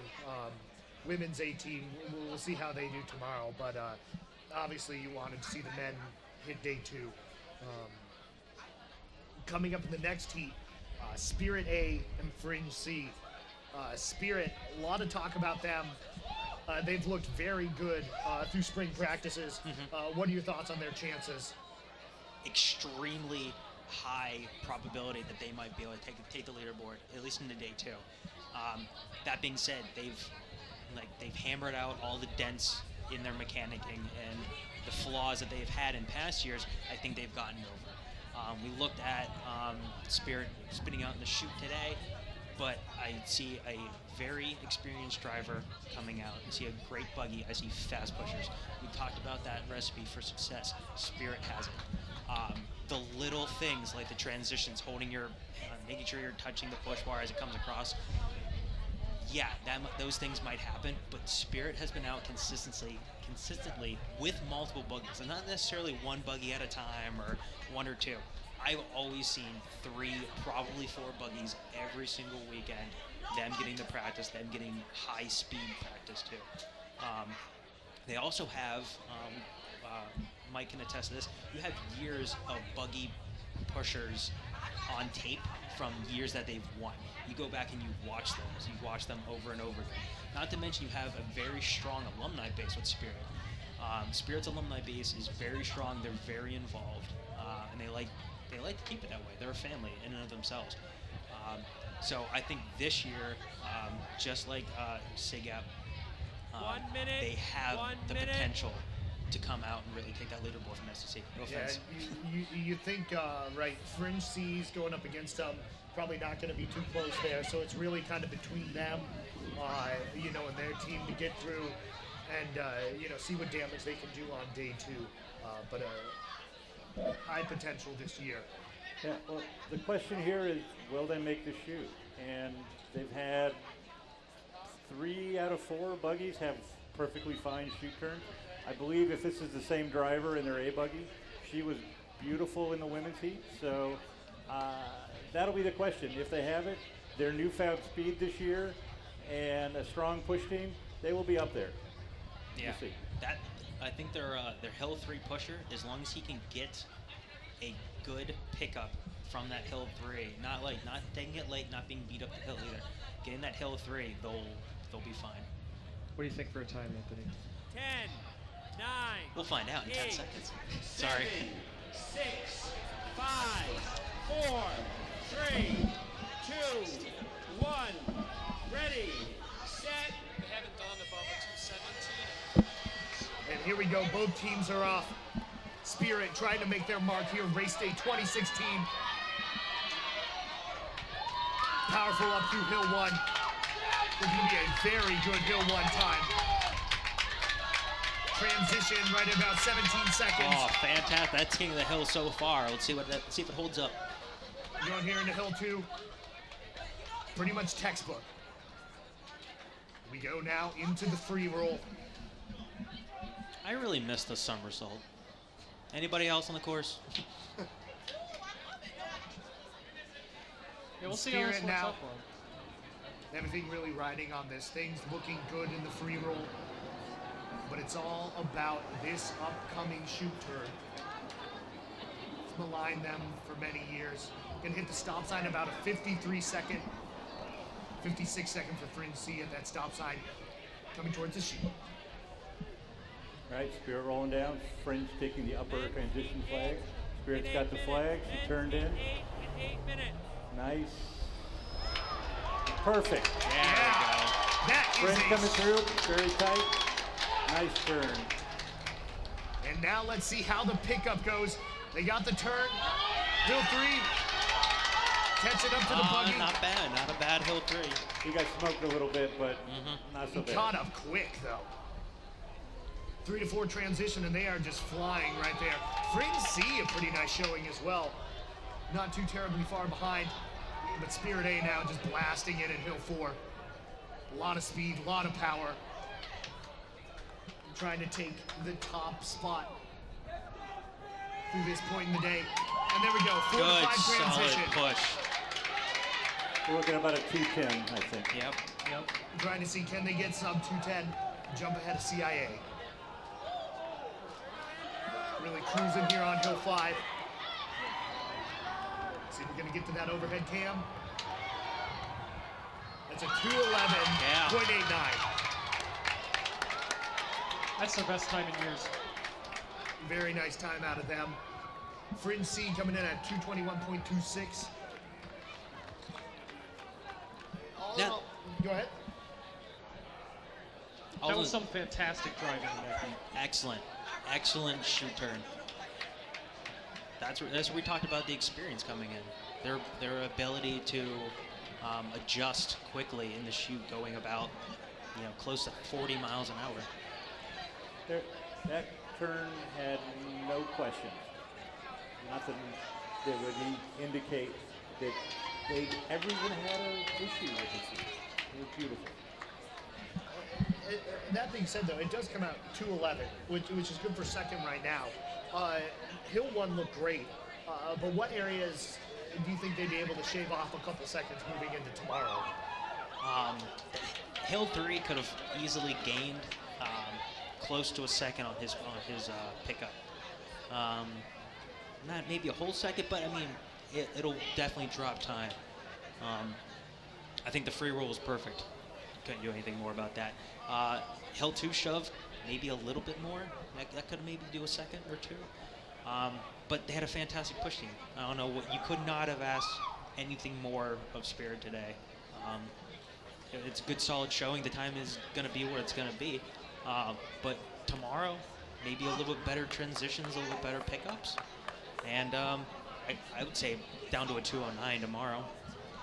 Yeah, I think, as we've been talking about kind of a theme, you need the driving, you need the pushing, you need the free roll. It comes from mechanics, right? So once you've got all of those three, decent, that gets you into that 210 range that we're seeing CIA and Spirit in right now.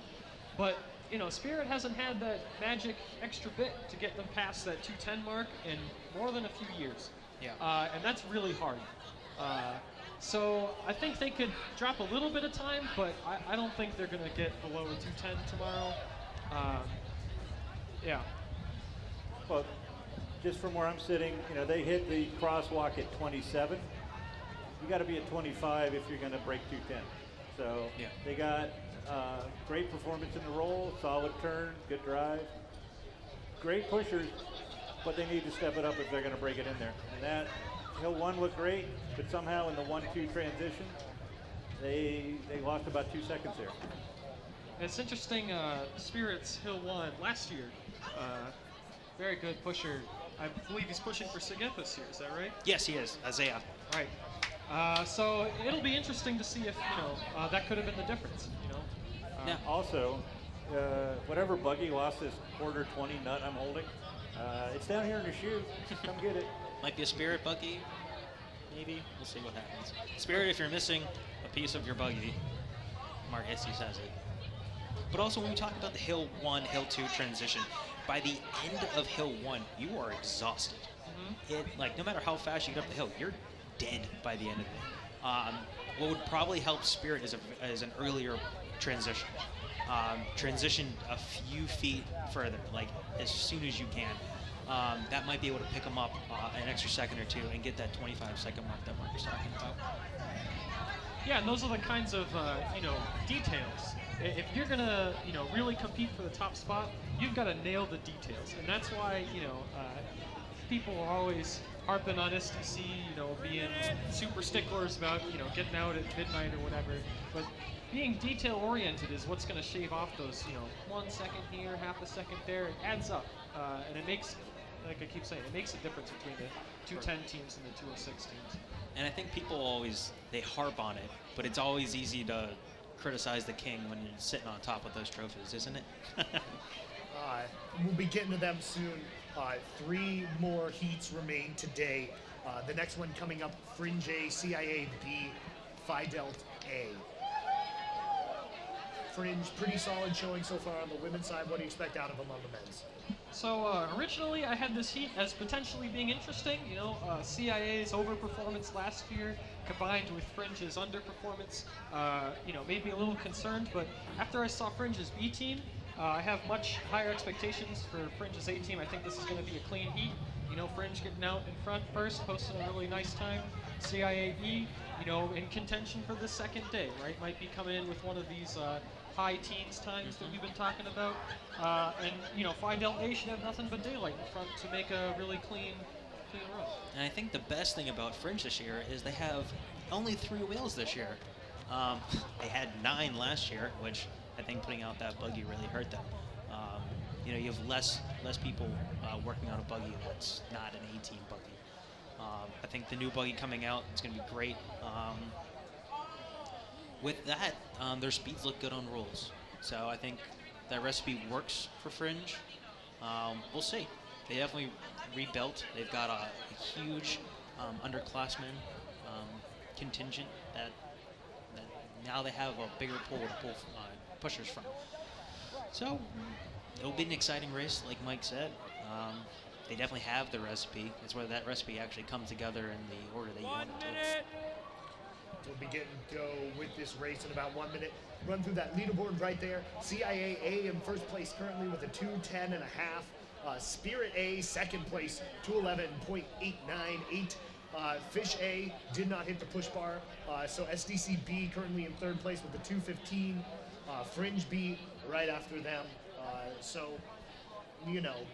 Still plenty of movement though to come with these last couple heats. You think CIAB, could get one of those competitive B team times. Fringe A, potentially trying to get into that top 3 type of area. What are you guys expecting? Low teams? Low 2 teams? Out of CIAB? No, a Fringe. Fringe. I'm expecting 212, 211. I'm gonna go with 209, 208. Wow. I think this is the year they're putting it back together. They've recruited a lot of good pushers, and they got best 9, 8, 7. I'm going to go with 5, 4, 3, 2, 1. Ready, set. Here we go. Our questions will be answered. All 3 teams coming off. Fringe A separating themselves pretty clearly here on Hill 1. Buggy getting a little bit away from the pusher right there. He's looking to have a pretty nice Hill 1 time right there. Feed cut out there, 17 seconds on the Hill 1, just about in line with Spirit there. What a fantastic technique by the Hill 1. Coming out into that Hill 2. Perfect push off by a Fringe. Yeah, another 27 to the transition, so not smoke. Looking to be similar time as Spirit, at least through the start there. CIAB fairly back behind them, and then Phi Delta A bringing up the rear. Coming through in this free roll. Cruising daylight, about a 53, 54 at the stop sign, a little bit slower. Yeah, that's what we've been seeing all day, but then we have teams putting around a 53, 52 stop sign time, but still coming Fringe out. coming down to the track. Turn in. Nicely done. Taking a very inside line by CIA. Held it together though. They both are through cleanly. Fringe rolling up. See that transition right there. Pusher overcooked it. Yeah. And CIA got blown out. Wow. A little bit of Goldilocks there. One a little bit too early, another a little bit late. Fringe A maintaining their lead though on that 3-4 transition. But that may have cost them some precious seconds there on that Hill 3 pickup. CIAB, pretty competitive right there. Only, maybe 2 buggy lengths behind them. Shove now on the 4-5. CIAB makes a shove as well. Fringe A. CIAB took a very aggressive inside line in the chute, and they got rewarded for it. They caught right up. Very impressive drive. And despite all of that, Fringe A looking to have a very nice time coming in here. Let's see. We're going to put them at 2:12, Mike. 4.46. CIAB with about a 2:15 or so. Very nice out of them. And Fidel A coming through here. Might be a sub 2:30. That's pretty nice showing for them. Yeah, 2:26.21. Very nicely done. All 3 teams in that heat. That was some good buggy right there we just witnessed. Yeah, I mean, I've got to say, the men are not performing up to the bar that the women set. Yep. We saw the women's times are awesome, really much faster than recent years, but the men's times are starting to look like more of the same. 2:12, 2:13. It's those are the 80s times. Yeah, that's what you want to see. I mean, we're not seeing the sub 210s like we usually do. But honestly, I think we might see that tomorrow. I think there's a lot of things we see on prelims that you're like, okay, I can do this better, I can do that better. Fringe's Hill 3 time, and Mark mentioned, he overshot it. And he had to pick it up and kind of like push it up. That's maybe 1 or 2 seconds. Yeah, I mean, looking at the official times, Fringe A 2:12.461. So that'll put them into 3rd place. CIAB, a 2:14.613. That'll put them into 4th place. Very nice showing right there by CIAB. Yeah. Hey, Will, what is the 10th place time right now? 10th place time right now. Scoreboard is flying around a little bit, but it's looking to be Fringe C with a 2:21.265.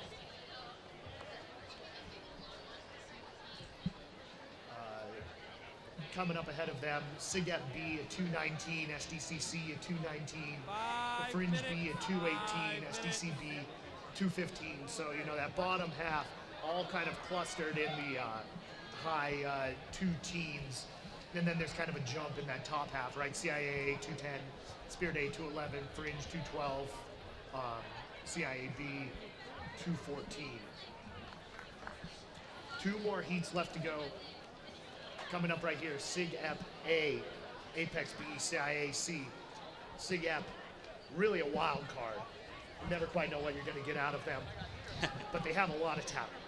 Bill, the thing is, you're not gonna really expect anything out of the free roll. That's gonna be kind of the wild card moment. What you are going to see is a very experienced push team. So, honestly, I expect a fast buggy. I'm gonna go with a 51 stop sign time, but I'm gonna see their push team really make up the difference. Just because of their practice on going full speed at rolls might be different. But I expect a 51-second stop sign time and a sub 210 finish time. They're certainly capable of rolling fast. We haven't seen it this year. There are many years where we don't see it till race day. They've had, more recently, they kind of stepped it up truck weekend. That didn't happen. They were focused on qualifying their new buggy. So this could be anywhere. This could be 210. This could be 218.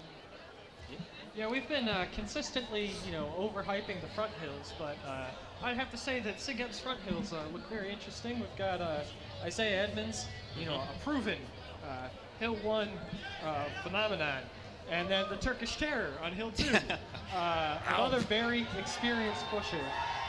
So I have a lot of high hopes for this SIGEP front hills. Yeah. I remember being at rolls and looking at SIGEP and looking at Alp and just being like, you have to be a Hill 2. If there's nobody else that can complement Isaiah as well as him. And he was like, there could be. I was like, no. If you guys want to win, that's who this has to be. And when you see teams like that, you see the chemistry between pushers. Like we talked about before, the recipe. That's what's going to make the difference between a top 5 team and top 10. 210, the time to beat with CIA if they want to move into first place again after this. And we'll see SDC's A team.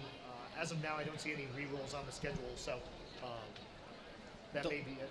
They usually wait until everything's kind of done for sweepstakes to conjure together. You have to go with the head judge, the safety chair, sweepstakes chairman. You kind of have to group together and come up with a decision as a group to say like whether or not we're going to grant free rolls. With re-rolls, usually the status quo is just grant them and then worry about accepting the second time when you go through tape review. So if SIGEP's challenging it, they'll probably get it, and then sweepstakes will have to decide whether or not they'll accept the time or not. Teams getting set on the course. It seems like SIGEP would want one. It's not that big of a gap to get them in the top 10 and be here tomorrow. Yeah, very tight, that bottom half of the top 10. You got to imagine they're going to be looking for one for their B team, but now very close to the moment for their A team. How do they qualify? Where do they go into tomorrow?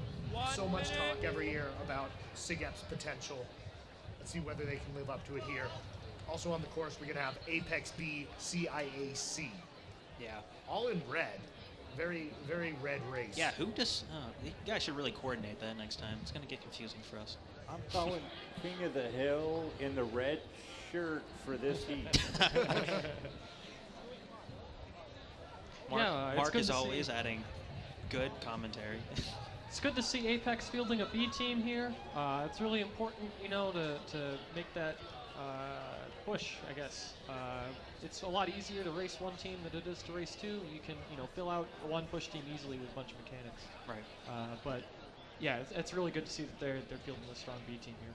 Also, the best thing about having two teams, if anything happens between with the A team and you need to sub pushers, you still get the experience with those pushers, and it gives your B team actually a chance. 10, 9, 8, 7, 6, 5, 4, 3, 2, 1. Ready, set. Here we go, things are off. Isaiah flying out on hill 1 right there. That was the best bid we ever gave. Just putting it out there, guys. Don't count your tickets before the hatch. Right about 17 seconds, but he pushes that way up. Alp gonna get one push on it. There we go. Deep but decent. The transition very deep from 1 to 2. SIGEP very far ahead. Is that CIA second or? Let's wait until we get a shot.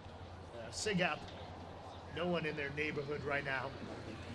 Yeah, I can't really tell who's in second place right now. A lot of separation, about a 52-second there on the stop sign time. Nearing the chute. SIGEP rolling fast. See a red compact. Turning. Men Nice. T10 Move. in 8 minutes. Oh, Men she's a crack, but she's in through 8 minutes. some pieces of. Oh. And there goes a wheel.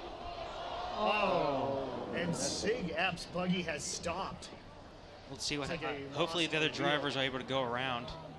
Let's see, drivers hugging in tight there, able to make the pass. Not a bad pickup. No? Apex on the pickup there. CIA, maybe 2 buggy lengths behind them. CIA really has some depth this year. That's impressive. Oh, Making that whoa! A little bit of a collision right there between that 3-4 transition. Everybody looks okay to have stood up, and we got a little bit of a tight race here on the back end. Of course, the big story, SIGEP stopping there coming out of the chute. But things are neck and neck right now. Apex and CIA. Apex looking to pull ahead a little bit here. Apex B, CIA C. Transition 4 to 5 happens first for Apex B. Got about a buggy length separation between them here. That's maybe just the difference between a B team and a C team. CIAC closing a little bit of ground. It's looking like Apex. Pulling the line coming up here. Hands on the push bar. 230.98. did he CIA trip? Is he all right? lost the it looks like took a crash there. Standing up. All right. Just But, yeah. referencing Sigep's issue down here, shades of last year where Barracuda essentially had a bearing failure and the wheel on the outside of the buggy in the turn just gave it up when the bearing failed and they slithered into the bales. Here, it happened in almost the same spot. Pieces fell out and they made it over to the driveway before the wheel fell off. So this is one of those things, a bearing failure almost never happened. And you would know if you had issues if you practiced more. So they kind of bought this themselves. Yeah, Dwayne is holding an entire bearing down here in the chute. Holy cow. Yeah, hold that tight, Mark. Don't give it up. Assuming Sigep will want it back just to make sure. Wow. That is things were looking good at It's mechanical failure there. extremely, personally speaking, it's extremely depressing to see that just because having anticipated a 51 second, seeing a barely 52 stop sign time, you're like, okay, we're on the verge of a sub 210 time. And Sigep taking the leaderboard and proving to be a contender for the #1 spot against SDC this year. And then that happens. And you don't even get to see the back hills. No, you don't even- Which is yeah. unfortunate. You're talking about an experienced team, and it's unfortunate not to see those guys get to push on the back end right there. All right, so now we've got a real interesting story. Hold on real quick. We got a replay up here on the screen. See that bearing come off. Yeah. Good driving, though, in the sense to stop there. And good driving by the other two squads just to make it around. Yeah. So I don't know what kind of alternate strategy Sigep has, but Sigep B is right on the very edge of that high teens. They'd be the first, the slowest team out of that chunk. And, given the missed push bars, they might make it to the second day with their B team. And that opens up, if depending on their alternates on their roster, that opens up the possibility of them substituting their 18 pushers back onto their B team and getting a full run around the course tomorrow. Right. I would expect SDC, I would expect Sigep B get a re-roll, get a better time, come out on day 2 with a 1, 2, and 5 replaced by their 18 pushers, which I think are the best ones to replace. It does look like their entire B team's alternates are their A team. Yeah, I mean that's what you want to do. Yeah. In the event that your A team something happens, something catastrophic like this, you're able to salvage a competitive team by doing that. And so that potential reroll now becomes so important. Yes. Well, they're already in for tomorrow with their existing time. So as long as there's 2 more buggies don't clear 219.794, right, they're here tomorrow. Yeah, that's correct, right. And SDC is obviously going to put up a time faster than 219. If they don't, that might be crazy. Pending, no mechanical failure, no push bar failure, we've kind of seen, at least, right, we saw with Fishing Club, no push bar, one of the favorites. We saw Sigep, mechanical failure, one of the favorites. SDC, generally that type of thing doesn't happen to SDC. No. But, that's why they roll the races. So, the pressure's on them, but you got to think through this. They don't have to, push themselves too hard to get into a day 2. Yeah. Yeah, so I'm going to advise SIGEP to take a hard look at the rule book there. The reroll rules have also not been, followed to the letter by sweepstakes committee recently. You're supposed to have your rerolls in the second day, and that reroll time counts as your final time. Right? That's what it's written in. Yeah. So, if they reroll today, and they don't make it to the second day, they lose their chance to substitute in that 18.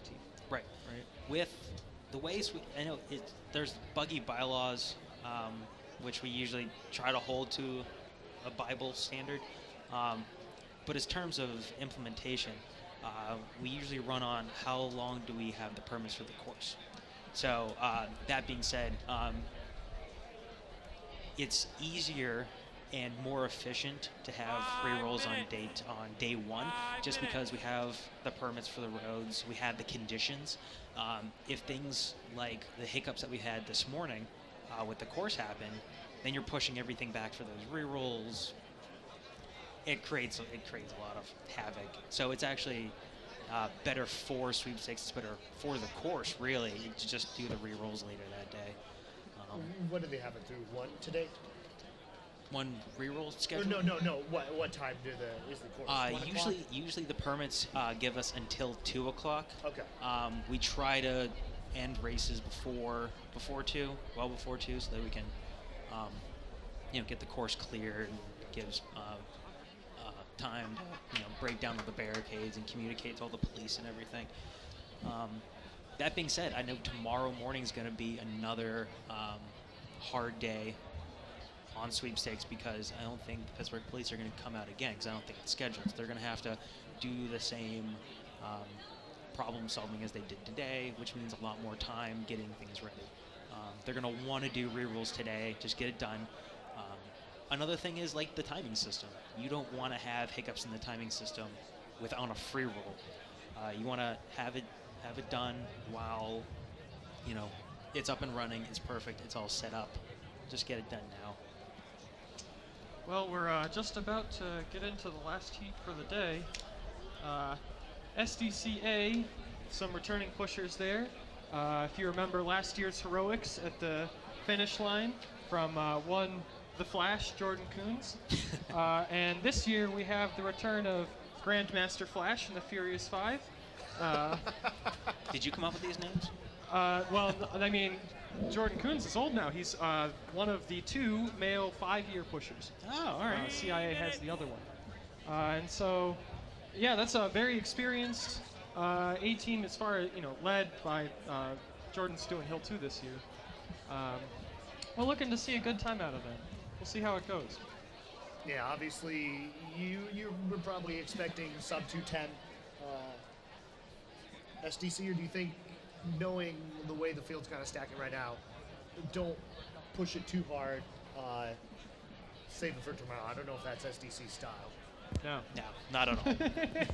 you go big. There. It's kind of like you don't take any prisoners. With that, I wouldn't hold back, but I would be more cautious on certain things, like making sure you definitely transition perfectly. Definitely make sure that your Hill 5 is hand on the push bar. Like Mike talked about, those details, adhering to the details. It may cost you like half seconds here and there, but you're definitely going to finish. You're definitely not going to get disqualified for something minor, and you're definitely going to make it to day 2, where you can go absolutely all out, and they'll drop like 2 or 3 seconds. I think, at least for SDC, every chance to race is a chance to break the record for these guys. So, I don't know if they're going to hold back at all. I think it's just as likely for some of these top teams to miss the push bar on prelims as it is to miss it on finals. Obviously, we all hope that doesn't happen. But I think this team is hungry this year. They've done some really significant recruiting. I've seen a couple of the times coming out from practices, and they've got a really high bar. Getting set here. Final heat of the day, pending rerolls, which imagine we will probably be seeing. Or if 1 how does minute. that, how does that work out? Where say SIGEP knows their B team is making it into day 2, would they still re-roll that, or can they do it contingent that way? No, Mark's right. You just take it, make sure, because the buggy's good. You don't want anything to happen to the buggy where it needs to be like re-safetied. Is after the SDC run and you know you're going to make second day, you start prepping. You get your team away from the course and you get their mindset right. I agree. We'll have to see on the Fringe B reroll. So I see buggies. It looks like we got buggies on the course. 30 seconds or so till the start of this, the final heat of qualifying race day 2016. You're seeing Sigma Nu racing in anger for the first time today. They are celebrating 100 years of being Sigma Nu. Congrats, Sigma Nu. 4, 3, 2, 1. Ready, set. So here we go, SDCA, the Buggy Empire, trying to get that qualifying time to day 2, trying to get that sub 210, blasting through Hill 1.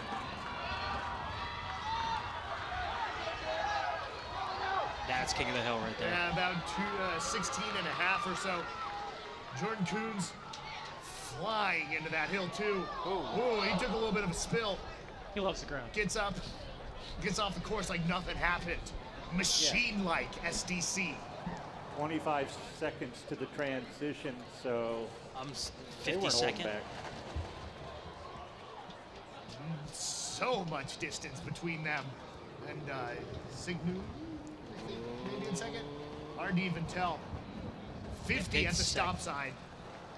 That's nice. That's phenomenal. Sorry, SDC with no one in their zip code. Taking the shoot flag. Nice and smooth. Little wobble. Straighten it out. You got to go a little wide, but she's through. Carrying some pretty good speed. Sigma Nu coming right through. A little fishtail, but there they go. Let's see that 3 pickup Or is that by a SDC. SDC already into the 3-4 transition right there. Here we go. Looking to be doing this without much trouble. The question is just how quickly can they finish, and can they get across the line with their hands on the push bar? Blasting through Hill 4. Wow. We have some fast guys. Oh man, Perfect and here we transition. go. This is gonna be close. 4 to 5. We are going to be looking at a very fast time here, ladies and gentlemen. Hill 5 jeez. maintaining very Breathe, close Mike. contact with that buggy. Coming up to that line, we're going to look for that overhead shot. It's 1:59, 2 minutes. Oh my! 2:02 and a half. That is a record. Oh my!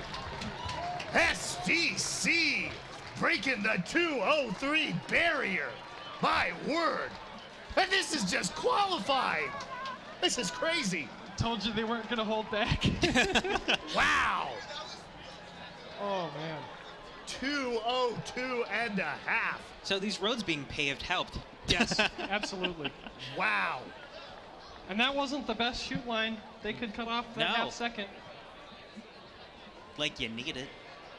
Wow. Inching closer to 2 minutes, right? Yeah, that is the greatest goal ever. Will, is this the first time that Malice hasn't been a buggy in a long time? I think it might be. I don't. Do you know Michael Malice? Oh no, that was Malice. That was Malice. You guys called it something else when we started. Oh, might be. I just say things. I just like yelling. Huge out SDC right there.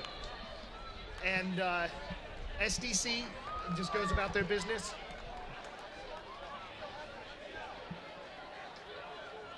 Does SDC continuing doing what SDC does best? Blasting through right there. Let's see if we can get a replay of that. Trying to get the official time, but you know, that looked pretty close to call that. 2 minutes, 2.5 seconds. Trying to see, we got some replay think coming that's up right wrong. now. Trying to get that record time replayed. Yeah, here we go. Should have that on there. But congratulations to STCA. This is just qualifying. But like you said, don't take their foot off the gas. Trying to get a confirmation on that time, but it looked like a 2:02 and a half. Now, to remind everyone, in 2009, SDC set the course record for 2:03:30. Let's take a look here. Coming through slow-mo, and look at how much ground they cover.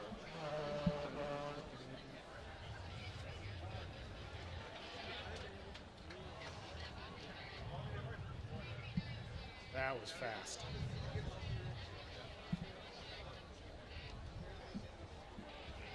So SDC, really continuing their dominance. After last year, CIA on the women's side getting the win. I believe going through qualifying last year, right? CIA was in first for both men's and women's. SDC coming back with a vengeance this year, on the women's side, 8 seconds ahead of the nearest. On the men's side, it's actually going to look to be about that same margin, right? A 2:02 to a 2:10. Just on another planet. Pending, we'll see re-rolls if we're getting any. Hard to tell. Now, with that, day 2 is going to be real interesting. Yeah. You're going to want to see the same SDC try to shave off a half second if they can, which I think they can, like Mike said about their line. But also, we've seen crazy things happen. So, is it still up in the air? I'll still come out. It's going to be awesome. It's going to be a fun day of races. But I would come out just to see history being made. STC breaking another record 2 days in a row is a feat that you want to see. Hey, can you guys run through the men's leaderboard? Yeah, gladly. So going into day 2, I'm just waiting for them to update that time. They're hesitating to put it on there. But SDCA, whatever, it ends up the official time being, looks like 2:02 and a half. They'd be in first. Second place would be CIAA. Third place, Spirit A. Fourth place, Fringe A. Fifth place, CIA B.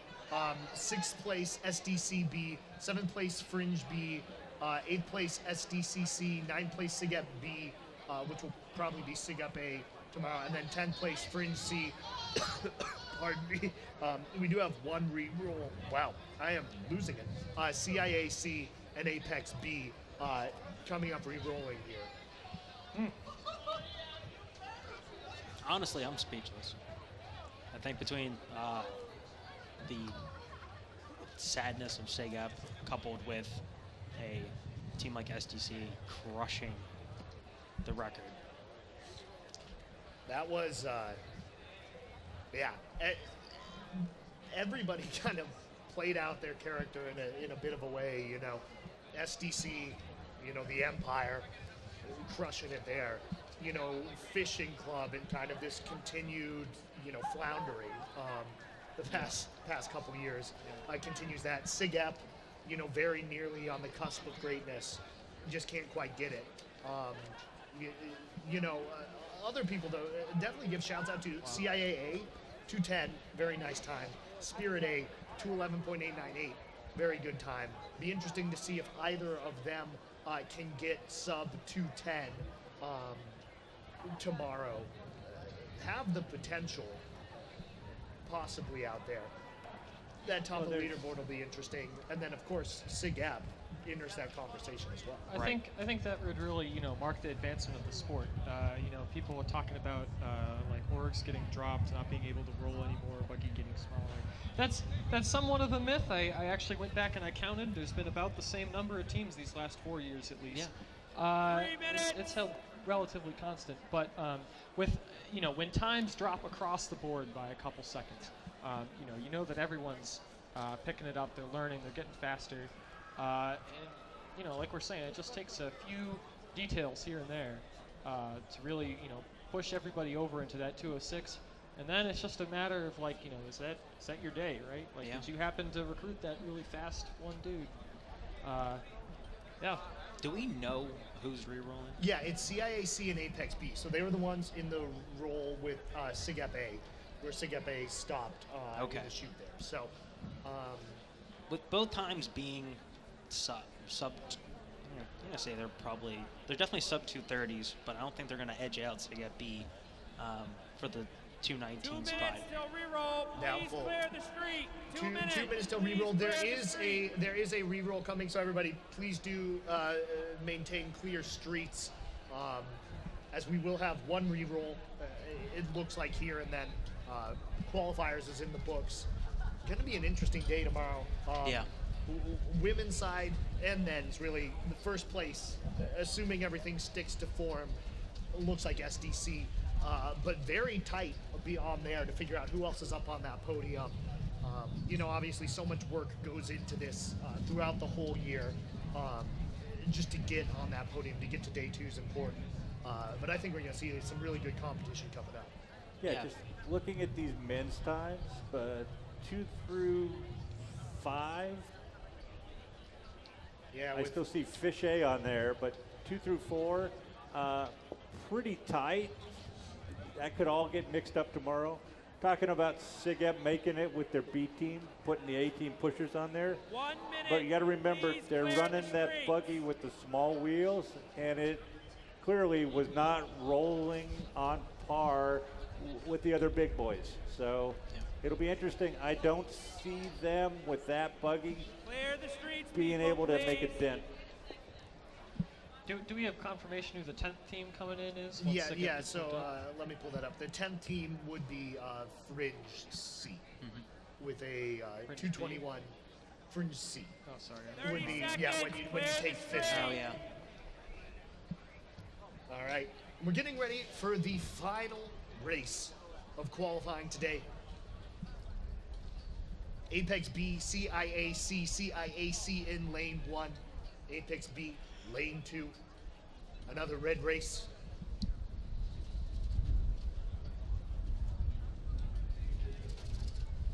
Wind picking up a bit here.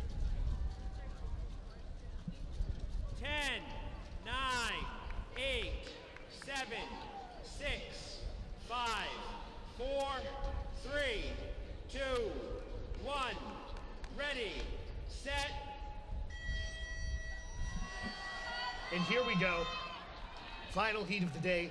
Neither of these teams necessarily looking to be able to crack that second day leaderboard, but obviously you train so much, you go through so much to get ready for today. You want to put your best race forward, and that's what we're looking to see out of these two. CIA, a couple buggy lengths ahead.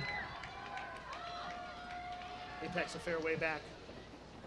Ooh, picked it up a bit. Early release, yeah. Interesting technique there. And He kind of half grabbed the push bar, and as he pushed, it kind of brought the rear wheels off the ground. Yep.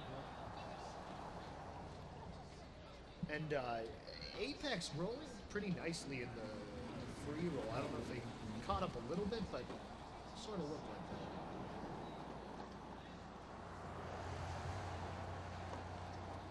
Smooth, clean driving here. Nice tight lane. Yeah, minute on that stop sign time. Minute 3 for Apex. Looks like he's even a little bit slower than All right. than earlier. CIA coming in. Apex taking the upper transition flag. CIA taking the shoot flag.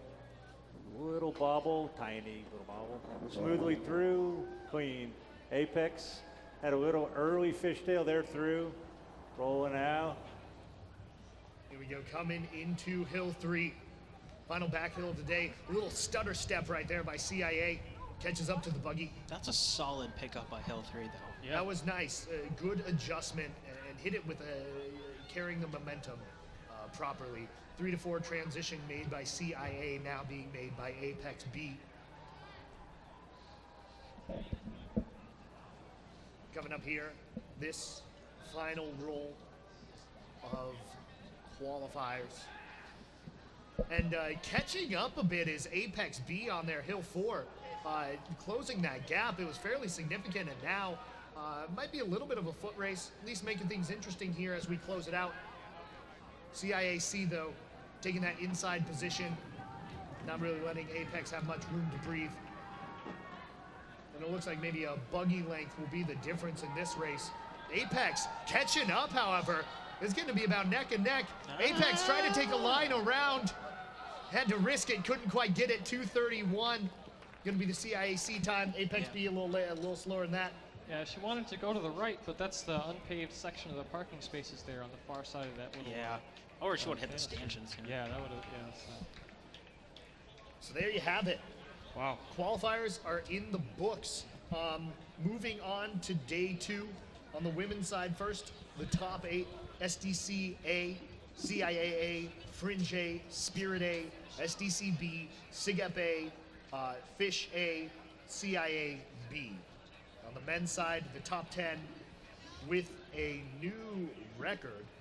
SDCA going to be moving on first, then CIAA, Spirit A, Fringe A, CIA B, SDC B, Fringe B, SDC C, SIGEP B, Fringe C.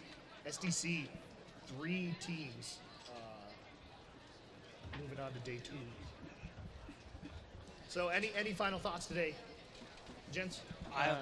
I'll say we talked about the course. There's one thing I will say. I know they're listening for SIGEP.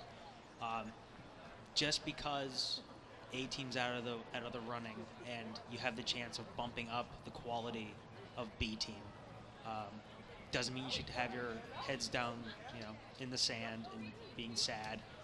You have a great driver, you have a good buggy. Maybe change out the wheels a little bit and come out strong tomorrow, because you never know what could happen. You might be able to blow all these other teams away and take second place away from them. Don't be discouraged. Put it behind you. Sleep on it. Come out tomorrow. Come out strong. That's pretty much all I can say. The other teams, they know what they need to do. It's small things. But I feel like there's a lot of potential to upset at least 2 through 4 tomorrow. STC, just I guess don't screw it up. Yeah. What's that coming over the hill? It's a monster. It is SDCA. These guys are mostly new pushers. This is like a lot of freshmen on that push team for SDCA. Really? Yeah. This is going to be crazy. I'm really interested in finals, and you can be sure I'm coming back to Raceday next year, because that's going to be incredible. Yeah. Congratulations. Mr. Mark? Well, you got a lot of teams in the mix for best of the rest after the machine that is SDC.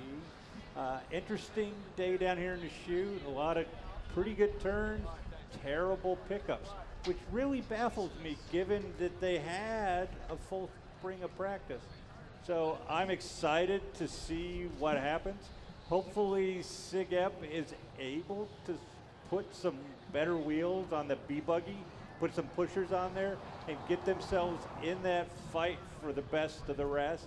And I think it's going to be exciting, right? It's going to be very cool. Now you have the issue of who can get up and over first. Even if you're not rolling fast, you can spoil somebody's day, right? You can make it hard to get around, and that's part of Buggy, right? You saw that with Fringe versus SIGEP B.